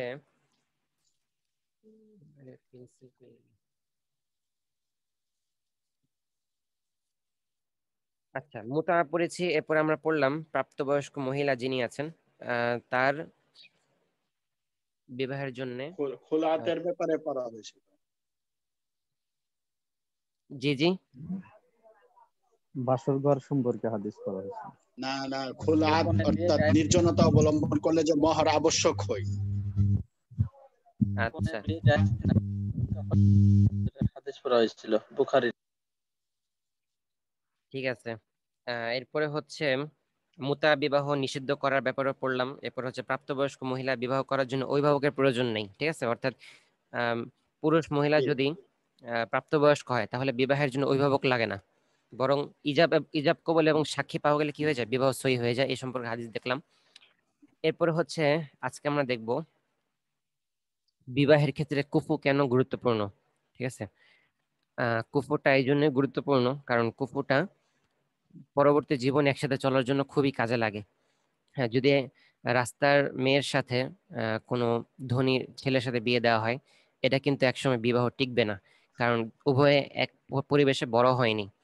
আহ, কেউ কারো জিনিস হয়তো মানতে পারবে না, কোনো জিনিস খারাপ লাগতে পারে। এরপরে মনে করেন দিনদার কোনো মেয়ের সাথে, হ্যাঁ, মদখোর কোনো পুরুষকে বিয়ে দেওয়া হলো, তাহলে এই বিয়েও টিকবে না। ঠিক আছে, জি, কুফর সম্পর্কে হাদিস বলা হয়েছিল। বিবাহের ক্ষেত্রে কুফু জরুরি।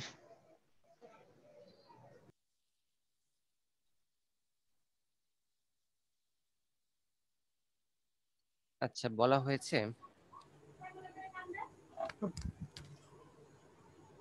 ইবনে মাজার 1968 নং হাদিস কি বলা হয়েছিল? তিরমিজি শরীফের 1054 নম্বর হাদিস, বিবাহের ক্ষেত্রে কুফর জরুরি। ভেঙে বলা হয়েছে ছয়টি কুফর মধ্যে কমপক্ষে 2টা জরুরি। আরো বিস্তারিত কিছু কথা বলা হয়েছিল। আচ্ছা, আমরা তাহলে কুফর সম্পর্কে আরো 2টা হাদিস দেখি। একটি হাদিস হচ্ছে সুনান ইবনে মাজার 1968 নং হাদিস। ঠিক আছে, সুনান ইবনে মাজার 1968। হাদিসটি হচ্ছে আন আয়েশা قالت قال رسول الله صلى الله عليه وسلم تخيروا لنطفكم وانكحوا الأكفاء وأنكحوا إليهم। হযরত আয়েশা বলেন, রাসূল সাল্লাল্লাহু আলাইহি ওয়াসাল্লাম বলেছেন, তোমরা বংশধরদের সাথে উত্তম মহিলা গ্রহণ করো, সমতা বিবেচনা বিবাহ করো, মানে কুফর বিবেচনা করে বিবাহ করো, এবং বিবাহ দেওয়ার ক্ষেত্রে সমতার দিকে লক্ষ্য রাখো। ঠিক আছে, কুফর দিকে লক্ষ্য রাখো। আরেকটি হাদিস আমরা দেখবো তিরমিজি শরীফের 171। তিরমিজি শরীফ 171 عن علي بن أبي طالب رضي الله عنه أن النبي صلى الله عليه وسلم قال يا علي ثلاث لا تؤخرها ثلاث لا تؤخرها الصلاة إذا أنت والجنازة إذا حضرت والأيم إذا وجدت لها كفءا। হযরত আলী বলেন যে 3টি জিনিসে বিলম্ব করো না। ঠিক আছে, হযরত আলী বলেন 3টি জিনিসে বিলম্ব করো না। 1, নামাজ যখন সময় হয়ে যায়। 2, জানাজা যখন উপস্থিত হয়। 3, কুমারী বিধবা অথবা তালাকপ্রাপ্ত স্ত্রী লোকের বিবাহ যখন সমতা পাওয়া যায়। ঠিক আছে, তো কুমারী হোক, বিধবা হোক বা তালাকপ্রাপ্ত হোক, যে কোনো মহিলাই হোক, যদি সমতা পাওয়া যায়, কুফু যদি পাওয়া যায়, তাহলে দ্রুত বিয়ে দেওয়ার কথা বলা হয়েছে। ঠিক আছে, থাকতে পারে। এখন হচ্ছে আপনারা হাজিরাটা দিয়ে দিবেন। 1 লাব্বাইক, 2 লাব্বাইক, 3 সাদিক, 4 লাব্বাইক, 5 লাব্বাইক, 6 লাব্বাইক, 7 আহসান, 8 9 10 লাব্বাইক লাব্বাইক, আখলাক নাই, 9 লাব্বাইক, 11 জুবায়ের, 12 লাব্বাইক, 13 লাব্বাইক, হুজুর 10 আছে। লাব্বাইক, হুজুর 10 লাব্বাইক। ঠিক আছে, সবাই ভালো মতো ইয়াদ করবেন। আসসালামু আলাইকুম। ওয়ালাইকুম আসসালাম।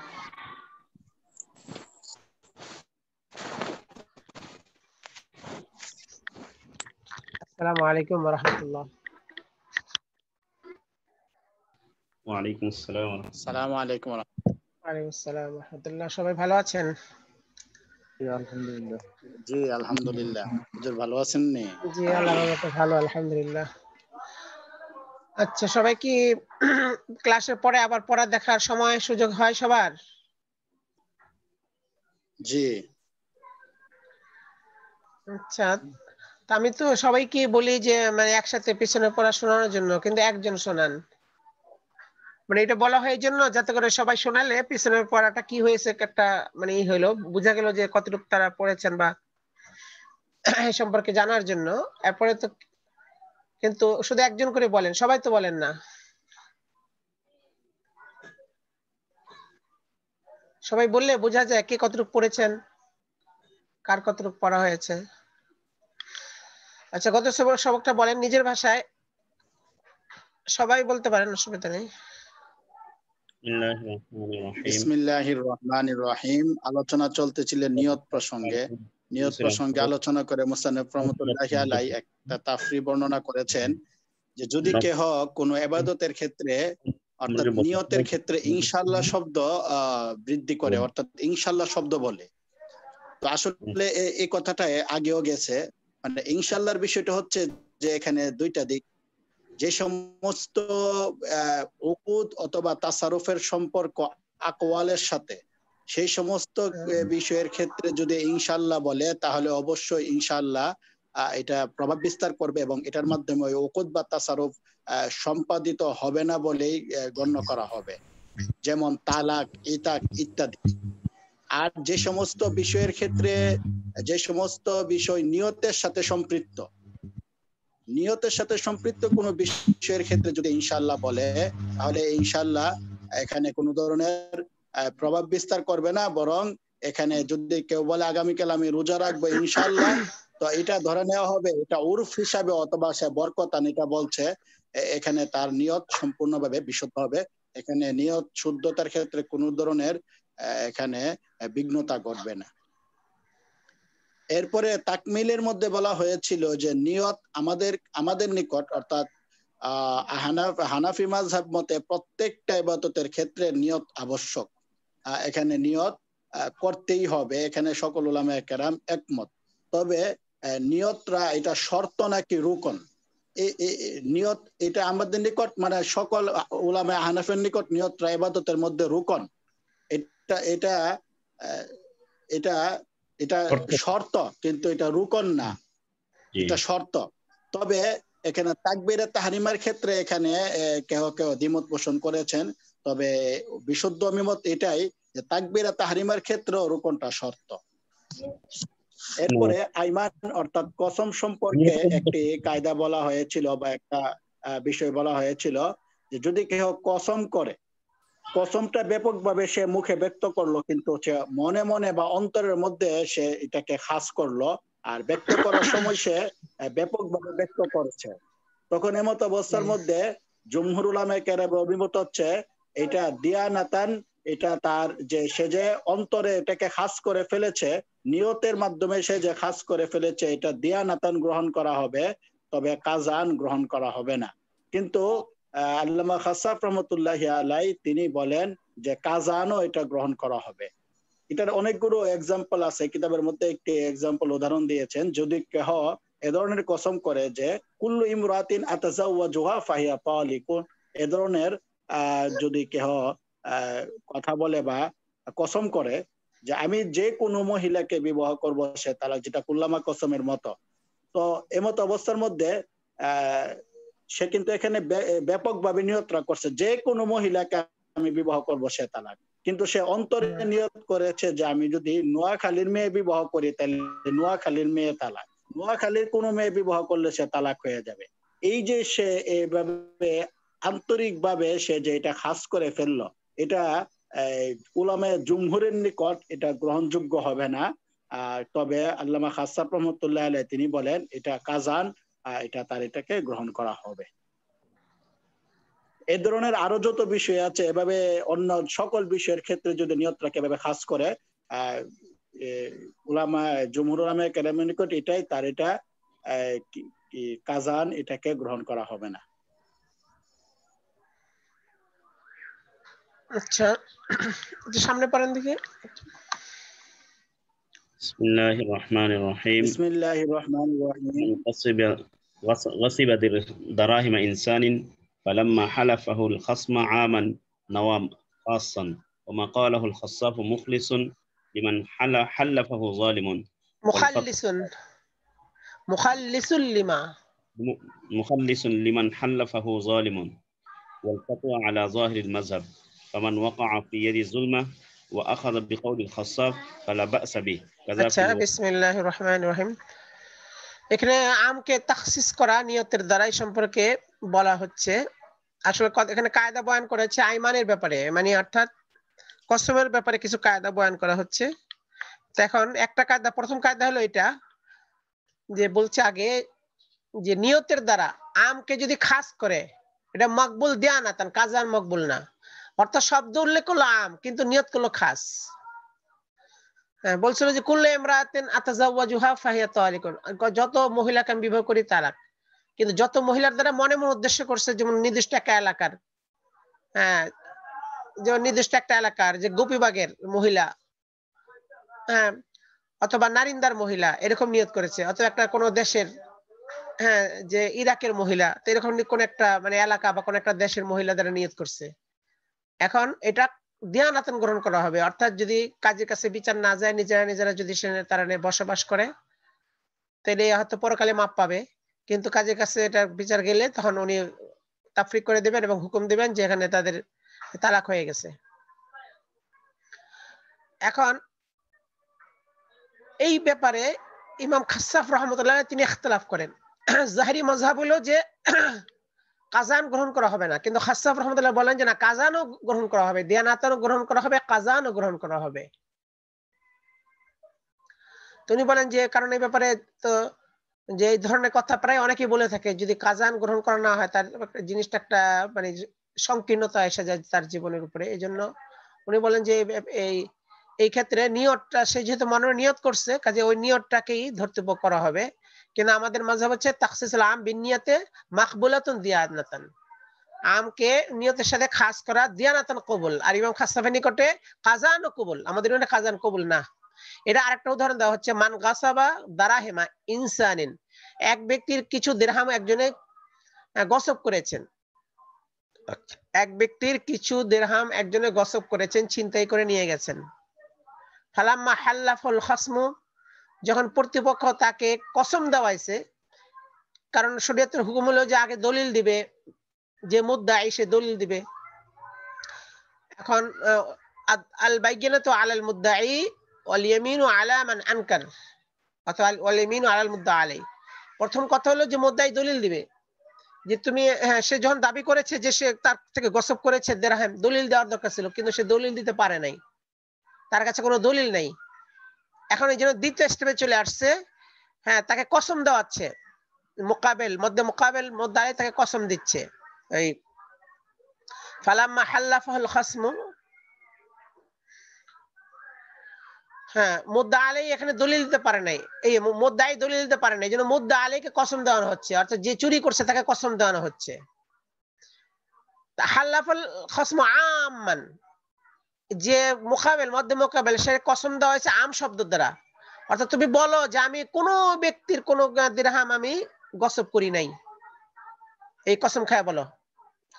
তার ব্যাপার না শুধু, তার বলছে কারো কোনো কি করে নেই, এই করছে, কিন্তু নাওয়া খাসান, কিন্তু সে নিয়ত করছে খাসে, আমার শব্দটা আমি বলছে যে আমি কোনো ব্যক্তির দিরহাম আমি গসব করি নাই। আর কোন ব্যক্তির দ্বারা মুরাদ নিছে যে ওই এলাকার ব্যক্তি, গোবিবাগ এলাকার, হ্যাঁ, কামরাঙ্গিনচার এলাকার, নির্দিষ্ট এলাকার মনে করেছে, মানে নিয়ত করছে, এটাও কাজা এই হুকুমই হবে, অর্থাৎ দিয়ানাতান কবুল করা হবে, কিন্তু কাজান এটা কবুল করা হবে না, কারণ তার শব্দ হচ্ছে আম। এই আম শব্দর জাহিরি ভাবে বোঝাচ্ছে সব এলাকার, যে কোনো এলাকার লোক হোক, এই জন্য যে কোনো এলাকা সেটির উপরে ফয়সালা হবে কাজান। তবে এখানে একটা কথা বলে রাখছে, জমা কালাল খাসসাফু, যে খাসসাফের কথাটাও মাযহাবটা অনেক সময় গ্রহণ করতে হয়, যদিও এখানে জাহিরি মাযহাব হলো কাজান কবুল না করা, কিন্তু অনেক সময় কাজী সাহেব খাসসাফের মাযহাবকে গ্রহণ করেই ফয়সালা দিতে পারবেন। কোন অবস্থায়? বিশেষ মানে সংকটাপূর্ণ অবস্থায়। ওটা কোনটা? কয় যদি হালাফ দিনওয়ালা জালিম হয় আর যাকে কসম দেওয়া হচ্ছে সে যদি মাজলুম হয়, তো জুলুম থেকে বাঁচানোর জন্য এটা বলতেছে। ওমা ক্বালাহুল খাসসাফু, আল্লামা খাসসাফ রাহমাতুল্লাহ যা বলেছেন, মুলাক্খিসুন মুখাল্লিসুন, এটা হচ্ছে নিষ্কৃত দানকারী, হ্যাঁ, নিষ্কৃত দানকারী, লিমান ওই ব্যক্তির জন্য, হ্যাঁ, হাল্লাফাহু যালিমুন, যাকে কোন জালিম, মুদ্দা আলাই মানে প্রতিপক্ষ, জালিম প্রতিপক্ষ যাকে কসম দেওয়াচ্ছে, অর্থাৎ জালিম জোর করে তার থেকে টাকাটা নিবে বা তার কোনো সেই জন্য জোর করে তার মানে এখানে কসম দেওয়াচ্ছে। তো এই ক্ষেত্রে এখন যদি সে আম ভাবে কসম খায়, দেখা যাচ্ছে যে বলো যে তুমি বলো যে আমি কারোর থেকে কোনো টাকা কর্জ নেই নাই, আসল তো সে তার থেকে নেয় নাই, কিন্তু সে আম ভাবে কসম দেওয়াচ্ছে যে আমি কারোর থেকে কোনো টাকা কর্জ নেই নাই, অথচ সে তো হইতে পারে সে আগে কারোর থেকে কর্জ নিচ্ছে, এটা হইতে পারে। এই জন্য সে নিয়ে মানে অর্থাৎ বললো ওইভাবেই কারোর থেকে নেই নেই, কিন্তু নিয়ত করলো নির্দিষ্ট যে আমি হ্যাঁ তার থেকে কোনো কিছু নেই নেই, এই ধরনের একটা নিয়ত করলো, খাস নিয়ত করলো। তো বলছে যে এটা হচ্ছে মুখাল্লিস। তখন কাজান গ্রহণ করবেন কাজী সাহেব যদি দেখেন যে উনি যে হলফ দিচ্ছে সে জালিম আর যাকে হলফ দেওয়া হচ্ছে সে মাজলুম, হ্যাঁ, অর্থাৎ এখানে আসলে সে জিনিসটা নেয় না ওইভাবে, কিন্তু তারপরে জুলুম কইরা তার কসম দেওয়া হইতেছে বা তার উপরে ই করা হয়েছে। এখানে এইটি বলতেছে ওয়াল ফাতওয়া আলা যাহিরিল মাযহাব, স্বাভাবিক অবস্থায় ফাতওয়া হবে যাহিরি মাযহাবের উপরে, অর্থাৎ আমকে যদি খাস করা হয় নিয়তের দ্বারা, এটা দিয়ানাতান গ্রহণ করা হবে, কাজান গ্রহণ করা হবে না, সাধারণ ফাতওয়া এটাই হবে।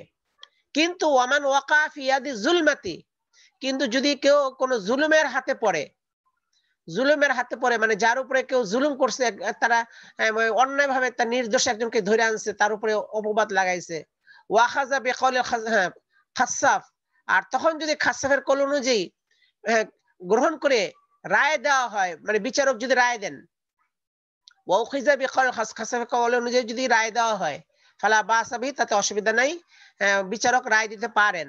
কেন? ওই জুলুম থেকে তাকে বাঁচানোর জন্য। হ্যাঁ, সে হয়তো ওটা নেয় নাই, কিন্তু তার উপরে জুলুম করে চাপাই দেওয়া হচ্ছে জিনিসটাকে। এই জন্য ওই সময় খাসাফের কল অনুযায়ী রায় দিয়ে, অর্থাৎ মুখে সে আম শব্দ উল্লেখ করলো জুলুম থেকে বাঁচানোর জন্য, সে যদি আম শব্দ উল্লেখ না করে তার অর্থাৎ মারবে, মাইটপিট করবে বা এরকম কোনো করবে। এই জন্য তার যে আর সে নিয়ত করছে ওইভাবে, ওই নিয়তটাকে গ্রহণ করা হবে যদি কাজী সাহেব জানেন। জানলে, না জানলে তো, কারণ নিয়ত তো মনের ব্যাপার। কাজী সাহেব হয় তাকে বলা হয়েছে বিবরণটা, তখন ওইভাবে উনি ফয়সালা দিতে পারবেন। কাজা ফিল ওয়াল ওয়াজিয়া, হ্যাঁ ওয়াল ওয়ালিজিয়া কিতাবের মধ্যে এরকম বলা হচ্ছে যে, কি বলছে, ওয়ালাউ ক্বালা কুল্লু মামলুকিন আমলিকুহু ফাহুয়া হুররুন, যত আমার যত মামলুক আছে, যার আমি মালিক, সেগুলো আজাদ। ওয়াকালা আনাইতুর রিজালা দুনান নিসা, সে বলল যে আমি পুরুষ গোলামের নিয়ত করছি, যে আমার যত পুরুষ গোলাম আছে সব আজাদ, যারা আমি মালিক এগুলো আজাদ। দুনান নিসা, মহিলা গোলামের নিয়ত করি নেই, এই জন্য আমি মহিলাকে আমি আজাদ করি নেই, পুরুষ গোলামকে আজাদ করছি, আমি বান্দে আজাদ করি নেই।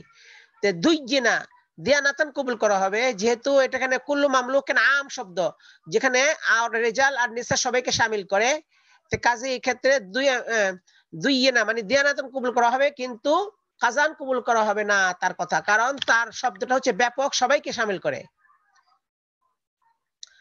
আচ্ছা, তবে এখানে আরেকটা কথা আছে, কুল্লু মামলুকিন, হ্যাঁ এখানে তো হচ্ছে মানে আইনে, হ্যাঁ নিয়তটা হচ্ছে আপনার ওই আইনের মধ্যে নিয়ত, কিন্তু যদি ওয়াসফের মধ্যে নিয়ত বেশ কম করে, বেখেলাফে মা লাউ ক্বালা, কিন্তু যদি বলে নাওয়াইতু সুদা দুনাল বিজি, আমি কালোদেরকে নিয়ত করছি, সাদাদেরকে নিয়ত করি নাই, অথবা বল আও বিলাক্স, অথবা উল্টা, যে আমি সাদাদেরকে নিয়ত করছি, কালোদেরকে নিয়ত করি নাই, অর্থাৎ ওই গোলামদেরকে ভাগ করলো, কালো গোলাম সাদা গোলাম দুই রকম গোলাম আছে।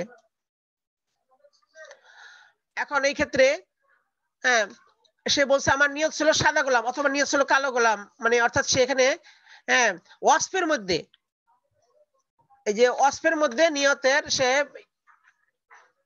বেশ কম করাচ্ছে ওয়াসফের মধ্যে, যে মানে এই ক্ষেত্রে তার এটা লাম ইউসাদ্দাক দিয়ানাতান, দিয়ানাত কবুল করা হবে না। কেন?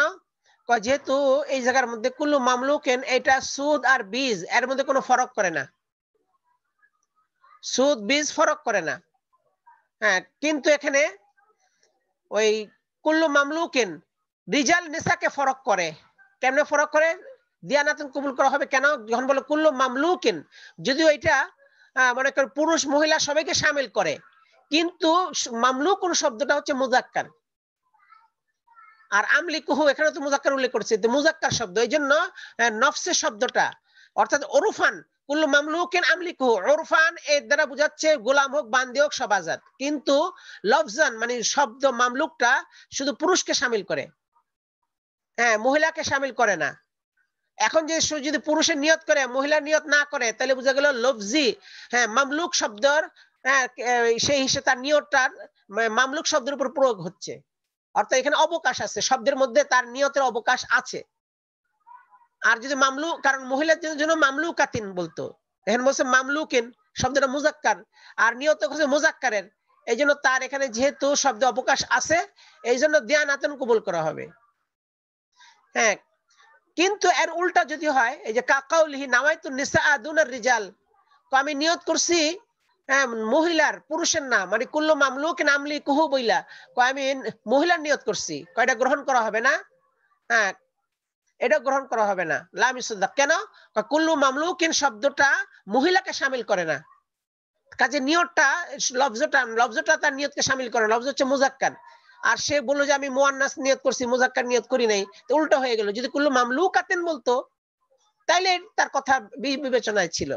তো বোঝা গেল যে হয়তো উরফান এটা শামিল করতে হবে লফজটা, নয়তো লুগাতান শামিল করতে হবে। তো ওরফান হিসেবে এটা তো কাজী সাহেব সেই রকমই রায় দিবেন, এই জন্য কাজান কবুল করা হবে না। ওরফান যেহেতু কুলমুলা মামলুকিন লিদ দ্বারা গোলাম বান্দি সবই শামিল। আর লফজের মধ্যে লফজটা শুধু মুজাক্কার, এই জন্য দিয়ানাতান কবুল করা হবে, কারণ লফজটা হচ্ছে মুজাক্কার। কিন্তু যদি মুআন্নাসের নিয়ত করে সেটা কবুল করা হবে না, কারণ সেটা লফজ তাকে চায় না, এটা লফজের মানে লফজ এটাকে প্রমাণ করে না। এই যে বলছে নাওয়াইতু নিসা দুনে রিজাল বলে এটা গ্রহণ করা হবে না। এরকম বিজা সুদ এটা হচ্ছে ওয়াসফ, লফজরা কিন্তু ওয়াসফকে গ্রহণ করে না, এখানে কোনো ওয়াসফের কথাই নাই। এখানে মূল মাহলুফ মানে মূল ব্যাপার, মূল কসমের এখানে প্রসঙ্গ আসছে, এখানে ওয়াসফের প্রসঙ্গ এখানে আসবে না, কারণ ওয়াসফের উপরে কোনো হুকুম লাগবে না, ওয়াসফের উপরে কোনো এখানে কোনো মানে হুকুম লাগে না। তো এই জায়গায় মূল জিনিসের উপরেই আপনি হুকুমটা প্রয়োগ হবে।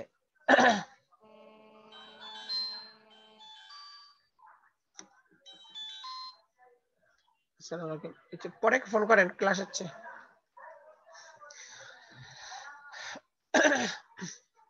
আচ্ছা বলতেছে পার্থক্য কি এই জায়গার মধ্যে?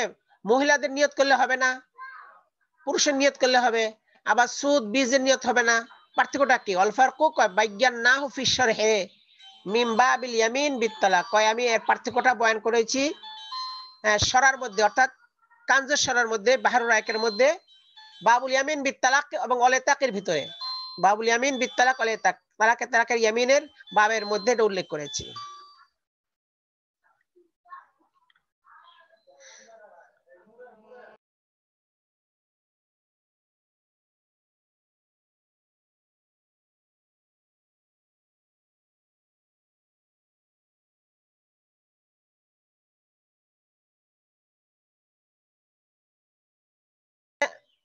তো এখানে ওয়াম্মা তামিমুল খাস বিনিয়াতে, এখন কথা হচ্ছে আমরা তো কায়দাটা ছিল কি আমকে নিয়তের দ্বারা খাস করা, এটা মাকবুল, কিন্তু খাসকে নিয়তের দ্বারা আম করা এটার হুকুম কি?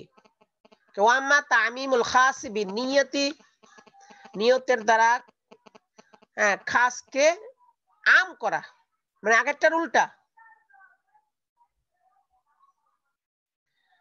তো নিয়তের দ্বারা খাসকে আম করা, এটা লাম আরাহু আল ইলাল আন, এই পর্যন্ত আমি এটা দেখি নাই, মানে অর্থাৎ কোথাও হুকুম পাই নাই।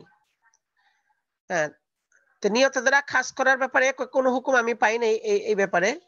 তো আসলে যদিও দেখা যাচ্ছে কোনো হুকুম এখানে পাওয়া যায় নাই উনি বলতেছেন, কিন্তু এই সম্পর্কে আপনার মাসালা হচ্ছে যে এটা একটা জিয়াদাতি, মানে লফজের মধ্যে লফজে খাস কখনো উমুমের অবকাশ রাখে না, কোনো উমুম খাসের অবকাশ রাখে, মানে উমুমের ভিতরে খাস আছে কিন্তু খাসের ভিতরে তো আম নাই, কারণ খাস হলো নির্দিষ্ট, এর মধ্যে আর আমের মধ্যে অনেক থাকে, অনেক আফরাদ তো খাসে শামিল না, কিন্তু আমের মধ্যে খাস শামিল এবং আরো আফরাদ শামিল, খাসও শামিল।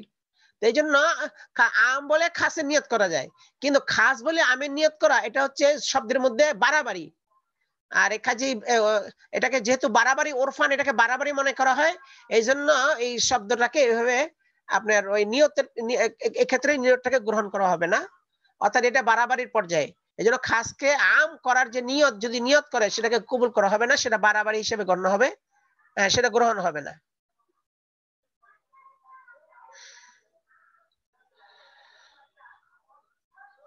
আচ্ছা এই একটা কায়দা গেল প্রথম। এখন আরেকটা কায়দা, কায়দাতুন ফিহা আইজান, আইমানের ব্যাপারে মানে কসমের উপর আরেকটা কায়দা হচ্ছে আল ইয়ামিনু আলা নিয়াতিল হালিফি ইন কানা মাজলুমান ওয়া আলা নিয়াতিল মুস্তাহলিফি ইন কানা যালিমান। এই কায়দাটা ওই আগের কায়দার থেকে বেরিয়েছে, যে আগের যে কায়দাটা বললো এখানে এই আমকে খাস করা নিয়তের দ্বারা, এর মধ্যে আল্লামা খাসসাব রহমাতুল্লাহ মতভেদ উল্লেখ করেছিলেন, এই মতভেদ থেকে আরেকটা কায়দা বাইরে আসলো। সেই কায়দাটা কি? আল ইয়ামিনু আলা নিয়াতিল হালিফ, কসমটা ধরা হবে কসমকারীর নিয়তের উপরে, ইনকানা মাজলুম, সে যদি মাজলুম হয়, অর্থাৎ যে যাকে কসম দেওয়াচ্ছে সে যদি মাজলুম হয়, তখন তার নিয়তের উপরে নিয়তকে গ্রহণ করা হবে। আল্লামা খাসসাব রহমাতুল্লাহ মাযহাবকে গ্রহণ করে আপনার কাজী সাহেব এই বিষয়টাই করবেন যদি তিনি জানেন ব্যাপারটা। আর ওয়ালা নিয়তুল মুস্তাহলিফি, কসম দেলানে ওয়ালা নিয়তের উপরে এটা নির্ভর হবে ইনকানা যালিমা, সে যদি জালিম হয়, অর্থাৎ এখানে দেখা গেল যে আম লফজের কসম দেওয়াচ্ছে, হ্যাঁ, যে মুস্তাহলিফ কসম দেনেওয়ালা, মানে তার নিয়ত হলো যে আম শব্দ, কিন্তু যে কসম খাইলো সে খাস খাইলো।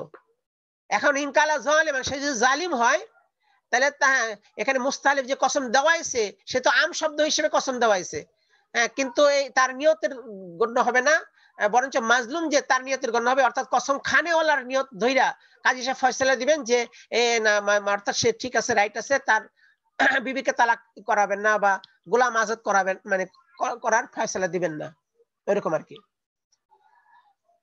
আর যদি উল্টা হয়, সে যদি জালিম হয়, যে কসম খাচ্ছে সে জালিম, তখন তো তার নিয়তের কোনো কথাই নেই, তখন জাহিরি মাযহাব হিসেবে, অথবা তার জুলুমের কোনো ব্যাপারে জানা যাচ্ছে না বা জানেন না, হয়তো জালিম অথবা জালিম বা মাজলুম এটা কোনোটাই জানা যাচ্ছে না, তখন উনি জাহিরি মাযহাব হিসেবে ফতোয়া দিবেন যে কাজান গ্রহণ করা হবে আমকে খাস করে নিয়ত, কিন্তু হ্যাঁ দেয়ানাতুন গ্রহণ করা হলো, কাজান এটা গ্রহণ করবেন না কাজী সাহেব, তখন হলো মানে জাহিরি রিওয়ায়াত অনুযায়ী হুকুম হবে। কামা ফিল খুলাসা, খুলাসার কিতাবের মধ্যে এইভাবে উল্লেখ করা হয়েছে। কায়দাতুন ফিহা আইজান, এর মধ্যে আরেকটা কায়দা এই ব্যাপারেই, আইমানের ব্যাপারে, সেটা হচ্ছে কি আল আইমানু মাবনিয়াতুন আলাল আলফাজি লা আলাল আগরাজ। আচ্ছা, আল আইমানু মাবনিয়াতুন আলাল আলফাজ, কসমগুলো আলফাজের উপরে মাবনি হবে, লা আলাল আগরাজ, উদ্দেশ্যের উপরে নয়। অর্থাৎ যেই যে কসম খাক সে কি লফজ উল্লেখ করেছে সেটা ধরা হবে, তার নিয়তটাকে সে দেখেন ধরা হবে না। আচ্ছা, এ ব্যাপারে বিস্তারিত আগামীকাল ইনশাআল্লাহ বলা হবে। জি, আসসালামু আলাইকুম ওয়া রাহমাতুল্লাহ।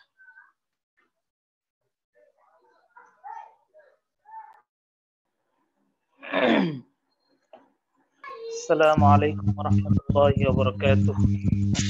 আসসালামু আলাইকুম ওয়া রাহমাতুল্লাহ। ভালো আছেন? জি আলহামদুলিল্লাহ।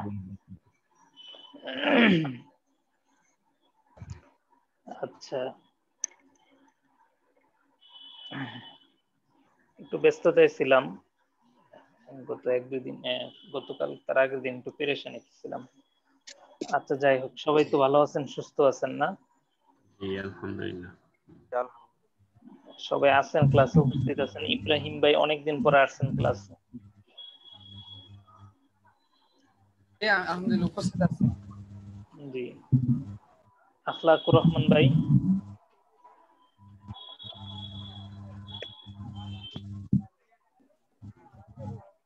হাজিরা দিয়ে শুধু আবার আপনি মিউট করে দিবেন। রেজাউল করিম ভাই থেকে মনে হয় আওয়াজ আসতেছে, মিউট করে রাখেন।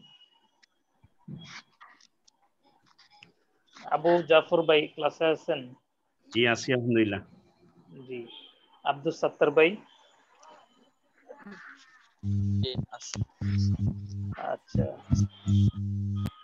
মোহাম্মদ উমর ফারুক? জি ওস্তাদ আছি। আচ্ছা, মাশাআল্লাহ।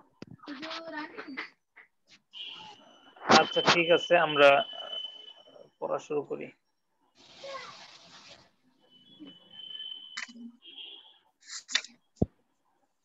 সবাই ই করেন, মিউট করে রাখেন সবাই। মিউট, আমি যার নাম বলবো শুধু আনমিউট করে পড়বেন, ঠিক আছে না? আচ্ছা,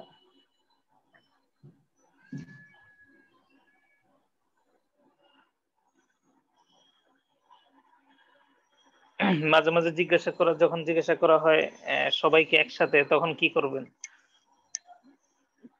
দু তিনজন তখন আনমিউট করে বলে দিবেন, বাস শেষ। আচ্ছা,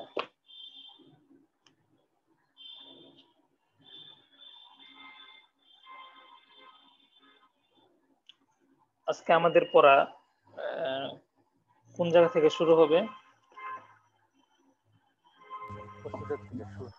তিনটা শের ছিল, ওয়ালাম বিআন্না নাবি হানিফাতা। আচ্ছা, আপনাদের পিছনের শের গুলো পড়ে আসার কথা ছিল, ঠিক না? জি জি। সময় আরো বাড়িয়ে দিলাম, আগামী মঙ্গলবার ইনশাল্লাহ। হ্যাঁ, আমি শুনবো পিছনের সবগুলো শের। হ্যাঁ, ইনশাআল্লাহ। সবাই পড়ে আসবেন পিছনের সবগুলো শের মুখস্থ করে আসবেন, সাথে সাথে সবগুলো শের তর্জমা সহ পড়ে আসবেন। আচ্ছা জি, ভিডিওতে এসে মুখস্থ বলবেন সবাই, ভিডিওতে এসে মুখস্থ বলতে হবে। টেস্ট নাম্বার একদম হ্যাঁ 1 নাম্বার থেকে আপনার 25 নাম্বার পর্যন্ত। আচ্ছা আজকে 23, 24, 25 এই 3টা শের হবে। কয়টা শের? 3টা। হ্যাঁ পড়েন, 23 নাম্বার শেরটা পড়েন। বিসমিল্লাহির রহমানির রহিম। ওয়ালাম বিআন্না আন আবি হানিফা জাআত রিওয়ায়াতুন গাদাত মুনিফা ইখতারা মিনহা বা'দাহা ওয়াল বাকি ইখতারু মিনহু সাইরুর রিফাকি ফালাম ইয়াকুন লিগাইরিহি জাওয়াবু কামা আলাইহি আকসামাল আসহাব। জি সবাই 25 নম্বর। হ্যাঁ 23, 24, 25 এই 3টা শের পড়া হলো। সবাই শুনবেন, ক্লাসে থাকবেন। জি তরজমা করেন। জেনে রাখো কি কিছু বললেন? 23, 24 আগে গেছে। জি উস্তাদ। 23, 24 কি আগে গেছে নাকি কিতাবের ইয়েতে উল্টাপাল্টা আছে সিরিয়াল? না না না ওটা অর্থ বলা হয়নি, ওই দিন শুধু পড়া হয়েছিল, মানে শুধু পড়া হয়েছিল। আগে 22 গেছে না, আবু জাফর ভাই যেটা বলতেছে না, আগে শুধু 22 গেছে, 21, 22 গেছে। জি জি 23, 24 তো আর যায় নাই। এটা গত সবকে এটা শুধু এবারত পড়া হয়েছিল। জি হ্যাঁ দুইটা শের গেছে যেটার নাম্বার নাই। আলাইকা বিমুসবুতি সরাফ। হ্যাঁ এটা আপনার ইয়া পড়ছে 20, 21, 22 পড়ছে। আমরা আমাদের মূল কিতাবে দেখবো যে 23, 24, 25 সিরিয়াল দেওয়া, আমরা যে কবিতাগুলো এখন শুনলাম। জি হ্যাঁ জি এই সিরিয়ালই দেওয়া আছে। হ্যাঁ তাহলে তরজমা করেন। ওয়ালাম জেনে রাখো বিআন্না আন আবি হানিফা জাআত রিওয়ায়াতুন গাদাত মুনিফা। জেনে রাখো যে ইমাম আবু হানিফা থেকে জাআত রিওয়ায়াতুন যে সমস্ত রিওয়ায়াত বর্ণিত হয়েছে, গাদাত মুনিফা সেগুলো উচ্চ স্তরে পৌঁছে গিয়েছে। জি ইখতারা মিনহা বা'দাহা। হ্যাঁ গাদাত আই সারাত। জি হ্যাঁ পরে ইখতারা মিনহা বা'দাহা, যে সমস্ত রেওয়ায়াত ইমাম আবু হানিফা থেকে এসেছে তার মধ্য থেকে কিছু রেওয়ায়াত এমন আছে যেগুলো তিনি নিজেই চয়ন করেছেন। ওয়াল বাকি ইখতারু মিনহু সাইরুর রিফাকি, আর বাকিগুলো তিনার অন্যান্য সকল সাথীগণ চয়ন করেছেন। জি রিফাক অর্থ কি? রিফাক মানে রফিকের জমা রিফাক। হ্যাঁ রিফকাতুন এর জমা রিফাক। জি অর্থ কি? অর্থ সাথীবর্গ। জি সাথীদের জামাত। হ্যাঁ সাথীদের জামাত। জি ফালাম ইয়াকুন লিগাইরিহি জাওয়াবু কামা আলাইহি আকসামাল আসহাবু। ফালাম ইয়াকুন লিগাইরিহি জাওয়াবু, অর্থাৎ ইমাম আবু হানিফা থেকে বর্ণনার বিপরীত কোনো কিছু নেই। অর্থাৎ হানাফিতে যা কিছু আছে সবগুলোই ইমাম আবু হানিফা রাহমাতুল্লাহ আলাইহি থেকেই বর্ণিত। কামা আলাইহি আকসামাল আসহাবু, যেমনটা তেনার সাথীগণ কসম করে বলেছেন। হ্যাঁ তাহলে ইমাম আবু হানিফা ছাড়া ফিকহে হানাফিতে অন্য কারো কি নাই, কোনো বর্ণনা নেই। ঠিক আছে। হ্যাঁ এখানে আল্লামা ইবনে আবিদিন শামী রহিমাহুল্লাহ উনি একটা উসুল বর্ণনা করতেছেন। ঠিক আছে, সামনে সেটা ব্যাখ্যা বিশ্লেষণ আসবে কিতাবে। তো উসুলটা কি? উসুলটা হলো যে বাহ্যিকভাবে তো ইখতিলাফ দেখা যায়, ফিকহে হানাফিতে ইখতিলাফ দেখা যায় না, সাহাবাইন একমত পোষণ করেছেন। হ্যাঁ ইমাম আবু হানিফা রহিমাহুল্লাহ উনার একটা মত ছিল, পরবর্তীতে সাহাবাইন সেই মতকে প্রাধান্য না দিয়ে অন্য আরেকটা মতকে তারা প্রাধান্য দিয়েছেন। তো এখানে দেখতে হবে আসলে যেই মতটাকে তারা প্রাধান্য দেয় নাই সেটাও ইমাম আবু হানিফার কৌল ছিল, যেটাকে তারা প্রাধান্য দিয়েছেন সেটাও কার কৌল ছিল? ইমাম আবু হানিফার কৌল ছিল। রাজে কৌল হিসাবে সেটা ইমাম আবু হানিফা গ্রহণ করেন নাই, গ্রহণ করেছেন সাহাবাইন।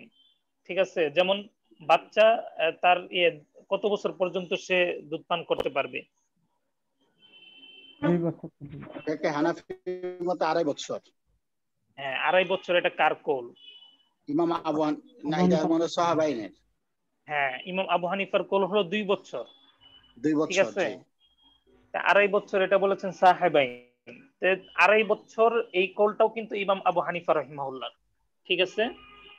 তো বাহ্যিকভাবে আপনার বাহ্যিক দৃষ্টিতে আপনি কি ইখতিলাফ দেখতেছেন? বাহ্যিক দৃষ্টিতে ইখতিলাফ দেখা দিলেও সেটা ইমাম আবু হানিফার কথা। বুঝে আসছে বিষয়টা? এখানে এই উসুলটা আল্লামা ইবনে আবিদিন শামী রাহিমাহুল্লাহ তিনি এই কায়দার মাঝে বর্ণনা করেছেন। এরপর আবার তিনি সেটার ব্যাখ্যা করতেছেন। হ্যাঁ, তারপরে পড়েন, সামনে বুঝে আসবে। হ্যাঁ, এখন দেখেন। হ্যাঁ জি, বিআন্নাল মানকুলা আন আম্মাতিল উলামা। আমি আগে বলে দেই সামনে কয়টা বিষয়, কি কি বিষয় আলোচনা হচ্ছে।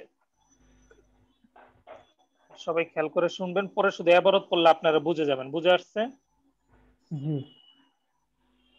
ইবারতটা খেয়াল করে শুনলে এখানে স্পষ্ট বুঝে আসবে। ঠিক আছে। আচ্ছা,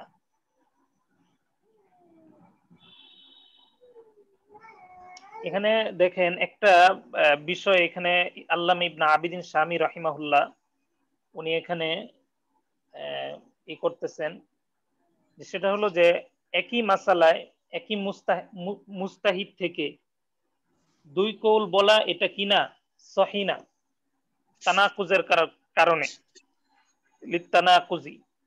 ঠিক আছে। যদি তাআরুজ হয়ে যায় তাহলে সেটাকে কিভাবে দফা করা হবে সেটাও আল্লামা ইবনে আবিদিন শামী রাহিমাহুল্লাহ এখানে বলে দিচ্ছেন। ঠিক আছে, এখানে সামনে আসবে। ঠিক আছে। আচ্ছা, উলামায়ে মুতাআখিরিন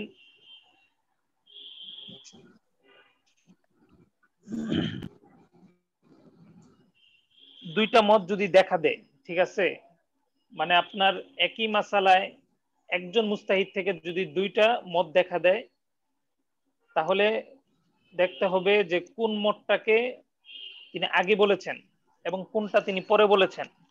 ঠিক আছে। যেটা আগে বলেছেন সেটা আপনার মারজু, আর যেটা পরে বলেছেন সেটা কি রাজেহ। ঠিক আছে। আচ্ছা, যিনি মুস্তাহিদ তিনি কিভাবে তারজি দিবেন? তার অন্তরের সাক্ষ্য দ্বারা। ঠিক আছে, বিশাহাদাতি কলবিহি, তার অন্তরের গভীর চিন্তা ভাবনা করে তিনি তার অন্তরের সাক্ষ্য দ্বারা তিনি কি দিবেন? একটা মতকে তিনি প্রাধান্য দিবেন। ঠিক আছে। আর যদি 2টা মতের মধ্যে থেকে কোন মতটা কোন তারিখে লেখা হয়েছে সেটা যদি জানা না যায়, ঠিক আছে, মানে প্রথম মতটা কখন বলা হয়েছে অর্থাৎ তারিখ যদি না জানা যায়, তাহলে সেক্ষেত্রে এখানে একটা বিষয় দেখতে হবে আপনার। অনেক সময় বিভিন্ন মতের মানে বিভিন্ন কৌলের পরে দেখা যায় এমন কোন কথা থাকে যে কথার দ্বারা সেই কৌলটাকে মানে আপনার সেটা সহি কি সহি না, সেই কৌলটাকে প্রাধান্য দেওয়া যাবে কি যাবে না, এই ধরনের বিষয়ের দিকে ইঙ্গিত করে। ঠিক আছে। অর্থাৎ সেই কথাটা এই মতটাকে কি করে? শক্তিশালী করে। বুঝে আসছে? যেমন আপনার হাদা আরফাকুল ইন্নাস, হ্যাঁ, আউফাকু বিজ্জামান, এরকম শব্দ আছে না বিভিন্ন কৌলের শেষে? এরকম শব্দে যদি থাকে তাহলে সেই শব্দের দ্বারা পূর্বের যেই মাসালাটা বর্ণনা করা হলো এই মাসালাটাকে কি করা হলো? শক্তিশালী করা হলো। তাহলে আপনি 2টি কৌলের মধ্যে থেকে যে কৌলের শেষে এই ধরনের উক্তি উল্লেখ করা আছে তাহলে সেটাকে কি করবেন?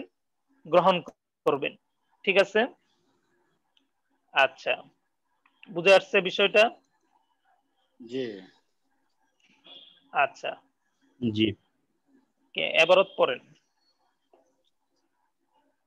يعلم بأن المنقول عن عامة العلماء في كتب الأصول أنه لا يصح في مسألة لمجتهد قولان للتناقض। লিত্তানাকুজি। হ্যাঁ, সামনে ফাইন উরিফাল মুতাআখির মিনহুমা তাআয়্যানা কাউনু যালিকা রুজুআন জি ওয়া ইল্লা ওয়াজাবা তারজিহুল মুস্তাহিদি বাদা বিশাহাদাতি কলবিহি কামা ফি বাযি কুতুবিল হানাফিয়্যাতিল মাশহুরাতি। তাহলে এখানে কি বুঝলেন? একটা মাসলার মধ্যে যদি মুস্তাহিদের দুইটা কৌল পাওয়া যায় তাহলে সর্বশেষ কৌল যেটা আছে সেটাকে হ্যাঁ হ্যাঁ সর্বশেষ কৌলটা যদি আপনার জানা থাকে তাহলে সেটার দিকে কি করতে হবে? রুজু করতে হবে, সেটাকে রুজু কারার দিতে হবে। ঠিক আছে? জি। আর যদি জানা না থাকে তাহলে যে শাহাদাতে কলব অর্থাৎ নিজের অন্তর যেদিকে বা যেটাকে সঠিক এবং যেটাকে সবচেয়ে মুয়াফেক মনে করবে সেটাকেই অগ্রাধিকার দিবে। এটা হলো মুস্তাহিদের জন্য। হ্যাঁ মুস্তাহিদ, জি মুস্তাহিদের জন্য। জি আচ্ছা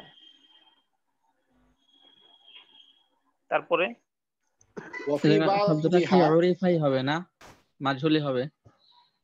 কোথায় ফাইন উরিফাল বললে না আরাফা হবে? তরজমাটা সুন্দর হবে যদি জানা যায়। ঠিক আছে? হ্যাঁ وفي بعضها أنه إن لم يعرف تاريخ জি যদি তারিখ না জানা যায় তাহলে হ্যাঁ فإن نقل في أحد القولين عنه فإن نقل في أحد القولين عنه ما يقويه فهو الصحيح عنده وإلا জি তাহলে এখানে হ্যাঁ শেষ করছেন? বুঝে আসছে বিষয়টা? জি জি বুঝছেন সবাই? জি আচ্ছা তাহলে সেটা কি করবে? সেই কৌলটা কি করবে? শক্তিশালী করবে। ঠিক আছে? হ্যাঁ ফাহুয়া সহিহ ইনদাহু ওয়া ইল্লা, ঠিক আছে, অন্যথায় না। ঠিক আছে? যদি এই ধরনের শব্দ উল্লেখ থাকে তাহলে তো আপনি একজন মুস্তাহিদের জন্য সহজ হয়ে গেল। ঠিক আছে? একজন ফকির জন্য সহজ হয়ে গেল। আর যদি এরকম না থাকে তখন আল্লামা ইবনে আবিদিন শামী রাহিমাহুল্লাহ ইনি ফান্নাসু আলা সালাসাতি আনওয়া, তিনি মানুষকে কয় ভাগে বিভক্ত করতেছেন? 3 ভাগে। বুঝছেন? যদি আপনার এখন এইভাবে এটাও আপনার এরকম কোন কৌল আসে নাই যে সেই মতটাকে কি করবে? শক্তিশালী করবে। বুঝতে পারছেন? জি। তখন মানুষ 3 ভাগে বিভক্ত হবে। একজন হলো মুস্তাহিদ ফিল মাযহাব। ঠিক আছে? জি। আরেকজন হলো ফকিহ মাহজ অর্থাৎ মুফতি, আরেকজন হলো আম মানুষ, সাধারণ মানুষ। ঠিক আছে?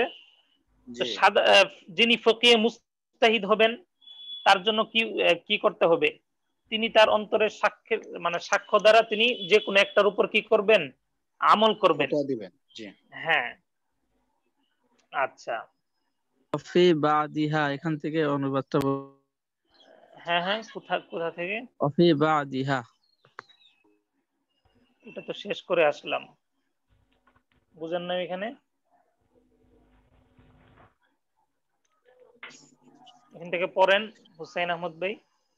ওফি বাদিহা এবং ফিকহ হানাফির কোন কোন কিতাবে এমনটাও আছে আন্নাহু ইল্লাম ইউরাফ তারিখুন, যদি ওই আগে যে কথাটা বলে এসেছে যে একই জন থেকে যদি দুটি অভিমত পাওয়া যায় তাহলে প্রথমটাকে পরিত্যাগ করে দ্বিতীয়টাকে গ্রহণ করা হবে। তো এখন বিষয়টা যদি এমন হয় যে কোনটা আগে কোনটা পরে সেটা জানা না যায়, আর যদি অভিমতটা যদি একই জন থেকে হয়ে থাকে আর তিনার থেকে এমন কোনো কথা পাওয়া যায় যে কথার মাধ্যমে তিনার দুইটা অভিমতের কোনো একটাকে শক্তিশালী করে মজবুত করে, তখন এমত অবস্থার মধ্যে ওইটাকেই তাহলে সেই কৌলটাকেই সহি হিসাবে ধরতে হবে, সহি কারার দিতে হবে। ঠিক আছে? অন্যথায় মুস্তাহিদ কি করবে? অন্যথায় মুস্তাহিদ ফিল মাযহাব তিনি কি করবে? তিনি শাহাদাতে কলব অর্থাৎ তিনার অন্তরের ইয়ার মাধ্যমে, সাক্ষ্যের মাধ্যমে বা অন্তরে ওনার বিবেক বিবেচনার মাধ্যমে উনি যে কোনো একটাকে উনি যে কোনো একটার উপর আমল করবে। হ্যাঁ, আর যদি তিনি সাধারণ মানুষ হন তাহলে তিনি যেই সকল ফকি আছেন, হ্যাঁ, সেই সকল ফকিগণের কি করবেন? অনুসরণ করবেন। আর যিনি মুফতিয়ে মহাজ, ফকিয়ে মহাজ, হ্যাঁ, তিনি মুতাআখিরিন উলামায়ে কেরামদের অনুসরণ করবেন। ঠিক আছে, ইহতিয়াতান। তিনারা যা বলেছেন সেটার উপর তিনি কি করবেন? আমল করবেন। বুঝে আসছে? আচ্ছা, জি, সেটাই আল্লাহ ইবনে আবিদিন হবে ইল্লা। হ্যাঁ, ইল্লা যদি এমনটা না হয় তাইলে তিনটা স্তর হবে। ফান্নাসু আলা সালাসাতি আনওয়া। হ্যাঁ, বুঝে আসছে বিষয়টা? এবারে ইবারত পড়েন। ফাইন ওয়াজাদা, ফাইন ওয়াজিদা মুত্তাবাউন বালাগাল ইজতিহাদা ফিল মাযহাবি। বুঝিদাই পড়েন। হ্যাঁ, ফাইন, হ্যাঁ আবার পড়েন। ফাইন ওয়াজিদা মুত্তাবাউন বালাগাল ইজতিহাদা ফিল মাযহাবি। হ্যাঁ, তখন রাজ্জাহা বিমা মাররা মিনাল মুরাজ্জাহাতি ইন ওয়াজিদা। ইন ওয়াজাদা, এটা ওয়াজাদা হবে, ইন ওয়াজাদা। মুরাজ্জাহাত, জি, যে সমস্ত কারণে প্রাধান্য দানকারী যে বিষয়গুলো আছে সেই বিষয়গুলো দ্বারা তিনি কি দিবেন? প্রাধান্য দিবেন। ঠিক আছে, জি। হ্যাঁ, এরপরে ওয়া ইল্লা ইউমালু বিআইয়িহিমা শাআ বিশাহাদাতি কলবিহি। হ্যাঁ, এরপরে ওয়া ইন কানা আমিয়ান ইত্তাবা ফাতওয়াল মুফতি ফিহি আতকাল আলাম। এরপরে পড়েন। ওয়া ইন কানা মুতাফাক্কিহান তাবিআল মুতাআখিরিন ওয়া আমিলা বিমা হুয়া আসওয়াব ওয়া আহওয়াতু ইনদাহু। যেটা অধিক সঠিক এবং যেটা মানে সতর্কতা বশত, ঠিক আছে, সেই মতের উপর কি করবেন? আমল করবেন, যে ব্যাপারে উলামায়ে মুতাআখিরিন বলেছেন। ঠিক আছে, আচ্ছা, এরপরে ওয়াকাযা ফি তাহরীর লিল মুহাক্কিক ইবনুল হুমাম। মুহাক্কিক ইবনুল হুমাম তাহরীরের মধ্যে এগুলো উল্লেখ করেছেন। ঠিক আছে, এরপরে যে বিষয়টা আসতেছে ইখতিলাফুল কওল ওয়ার রিওয়ায়া। কার কিতাবে কি শিরোনাম আছে? আমাদের কিতাবে শিরোনাম হচ্ছে মাতলুবুন ফিল ফারকি বাইনা ইখতিলাফিল কওলি ওয়া ইখতিলাফির রিওয়ায়া। জি, ইমাম আবু হানিফা রাহিমাহুল্লাহ থেকে ইখতিলাফুর রিওয়ায়াতাইনের, এটা তো পরে আসতেছে না, তো ইখতিলাফুল কওল এবং ইখতিলাফুর রিওয়ায়া, ঠিক আছে, এই দুইটার মাঝে কি পার্থক্য? ঠিক আছে, ইবনে আমিরে হাজ উনি শারহুত তাহরীরের মাঝে তিনি উল্লেখ করেছেন ইখতিলাফ, সেটা ইখতিলাফ ফিল কওলাইন, দুটি কওলের মাঝে ইখতিলাফ, সেটা মানকুল আনহুর পক্ষ থেকে হয়। বুঝে আসছে? মানে যে একই ব্যক্তি থেকে হয়। মানকুল আনহু বলতে কি বুঝছেন? মানে যার থেকে মানে মাত্রা বর্ণিত। জি জি, বুঝে আসছে, নাকেল থেকে নয়।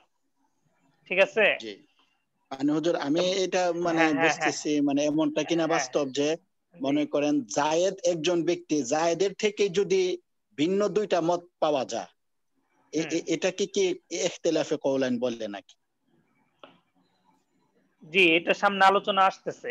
ঠিক আছে, কুলতু, সামনে দেখেন কুলতু, এখান থেকে আল্লামা ইবনে আবিদিন শামী রাহিমাহুল্লাহ তিনি এখান থেকে আলোচনাটা করবেন আপনি যেটা বলছেন। ঠিক আছে, জি, আচ্ছা, মানকুল আনহু থেকে যে এখানে এতটুকু জানেন যে মানকুল আনহু থেকে পক্ষ থেকে যেটা হয় সেটা কি ইখতিলাফ ফিল কওলাইন, হ্যাঁ, নাকেলের পক্ষ থেকে নয়। আর ইখতিলাফ ফিল রিওয়ায়াতাইন তার উল্টো মানে নাকেলের, সেটা হ্যাঁ নাকেলের থেকে, মানকুল আনহুর পক্ষ থেকে নয়। বুঝে আসছে? আচ্ছা, পড়েন। ওয়ালাম আন্না ইখতিলাফার রিওয়ায়াতাইন লাইসা মিন বাবি ইখতিলাফিল কওলাইন লিআন্নাল কওলাইন নসসুল মুজতাহিদি আলাইহিমা বিখিলাফির রিওয়ায়াতাইন। তাহলে এই যে দুইটার রিওয়ায়াত এবং দুইটা কৌলের মাঝে যে আপনার ভিন্নতা, এটা কি না এক বিষয় না, ঠিক আছে? লাইসা মিন বাবিন, বুঝে আসছে? জি। হ্যাঁ, পরে فالاختلاف في القولين من جهة المنقول عنه لا الناقل. الاختلاف في الروايتين بالعكس كما ذكره المحقق ابن أمير حج في شرح التحرير. জি, এরপরে যে বিষয়টা আসতেছে সেটা হলো এখানে আল্লামা ইবনে আবিদিন শামী রাহিমাহুল্লাহ উনি উল্লেখ করতেছেন ইমাম আবু বকর বালিগি তার একটা অভিমত এখানে তিনি উল্লেখ করতেছেন, অর্থাৎ ইমাম আবু হানিফা রাহিমাহুল্লাহ থেকে ইখতিলাফুর রিওয়ায়াতাইন, কওলাইন না, কি ইখতিলাফুর রিওয়ায়াতাইন, এর 4টি আপনার কারণ এখানে বলতেছেন, ঠিক আছে? যে ইমাম আবু হানিফা রাহিমাহুল্লাহ থেকে যে ইখতিলাফুর রিওয়ায়াতান হয়েছে এর 4টি কারণ তিনি এখানে বলতেছেন। এই 4টি কারণের সাথে আল্লামা ইবনে আবিদিন শামী রাহিমাহুল্লাহ তিনি আরো 2টা যোগ করেছেন। তো আল্লামা ইবনে আবিদিন শামী রাহিমাহুল্লাহর কথার এখানে আসবে সামনে, তিনি এশকাল তুলেছেন এই 4টা কারণের ভিতর তিনি প্রথম 2টাকে তিনি রিওয়ায়াতান বলতে চাচ্ছেন এবং বাকি 4টা অর্থাৎ তার 2টা সহ বাকি যে 4টা সেগুলোকে কওলাইন, ইখতিলাফুল কওলাইন, প্রথম 2টা হলো ইখতিলাফুর রিওয়ায়াতাইন, এটা সামনে আসবে। তো এখানে পড়েন ইমাম আবু বকর في بيان الوجوه الخمسة لاختلاف الرواية, এখানে 5টা বলছে শিরোনামে না, এখানে 4টা আছে। হ্যাঁ, পড়েন। জি। لكن ذكر بعده عن الإمام أبي بكر البليغي في الدرر أن الاختلاف في الرواية عن أبي حنيفة من وجوه. হ্যাঁ, তাহলে ইমাম আবু হানিফা থেকে ইখতিলাফুর রিওয়ায়াতাইনের কারণ কয়টা? 4টা। হ্যাঁ, পরে মিনহা আল গালাতু ফিস সিমাই, প্রথম কারণটা কি? যে আল গালাত ফিস সিমা, শ্রবণের ক্ষেত্রে ভুল। যে ইমাম আবু হানিফা রাহিমাহুল্লাহ তো লা ইয়াজুজু বলছেন, জি, এখন কেউ শুনছে ইয়াজুজু বর্ণনা করছেন, ঠিক আছে? আচ্ছা, আজান হচ্ছে না? জি, আজানের পরে থাকবেন 4টা কারণ কি কি পড়ে ফেলেন। 2 নম্বর কারণ হলো, সংক্ষেপে বলে ফেলি, হ্যাঁ। 2 নম্বর হলো যে ইমাম আবু হানিফা রাহিমাহুল্লাহ তিনি প্রথমে একটা মত পেশ করেছেন, পরে সেটা থেকে তিনি রুজু করেছেন। তো যারা আপনার ইমাম আবু হানিফা রাহিমাহুল্লাহর কাছে আসা যাওয়া করতেন তারা তো আপনার দ্বিতীয় মতটাকে বর্ণনা করেছেন, যেহেতু তারা আসা যাওয়া করতেন। আর যারা ইমাম আবু হানিফা রাহিমাহুল্লাহর কাছে আসা যাওয়া করতেন না, তারা প্রথম মতটাকেই বর্ণনা করেছেন। প্রথম মতটাকে তারা কেন বর্ণনা করেছেন? যেহেতু তারা ইমাম আবু হানিফা রাহিমাহুল্লাহ যে ওই মত থেকে রুজু করেছেন সেটা কি তারা জানতো না। হ্যাঁ, না জানতো না, এই জন্য তারা প্রথম মতটাকেই তারা বর্ণনা করেছেন। আর যারা জানতো তারা দ্বিতীয় মতটাকেই তারা বর্ণনা করেছেন। এরপর 3 নাম্বার, এখানে আমি সংক্ষেপে বলতেছি। 3 নাম্বার এখানে বলা হচ্ছে যে 3 নম্বরে এখানে বলতেছেন আপনার কখনো কোনো মাসালার সমাধান দিতে গিয়ে আপনার সেই মাসালাটার উপর ইমাম আবু হানিফা রাহিমাহুল্লাহ মানে কিয়াস করেছেন, মানে কিয়াস অনুযায়ী সেই মাসালার সমাধান দিয়েছেন। হ্যাঁ, আবার কখনো আপনার ইস্তিহসানের ভিত্তিতে আপনার সমাধান দিয়েছেন, ঠিক আছে? তো যারা যেটা যেভাবে শুনেছেন তারা সেটা সেভাবেই কি করেছেন, বর্ণনা করেছেন। হ্যাঁ, এরপরে 5 নাম্বারটা 4 নাম্বার, জি, হ্যাঁ, কোন মাসআলা 4 নাম্বার, কোন মাসআলার ক্ষেত্রে জবাবের 2টা দিক পাওয়া গেছে কখনো, ঠিক আছে? জি, একটা হলো হুকুমের দিক থেকে তিনি জবাব দিয়েছেন, আরেকটা হলো ইহতিয়াতের দিক থেকে তিনি কি করেছেন, জবাব দিয়েছেন। তো যারা যেভাবে শুনেছেন তারা সেভাবে কি করেছেন, নকল করেছেন। বুঝে আসছে?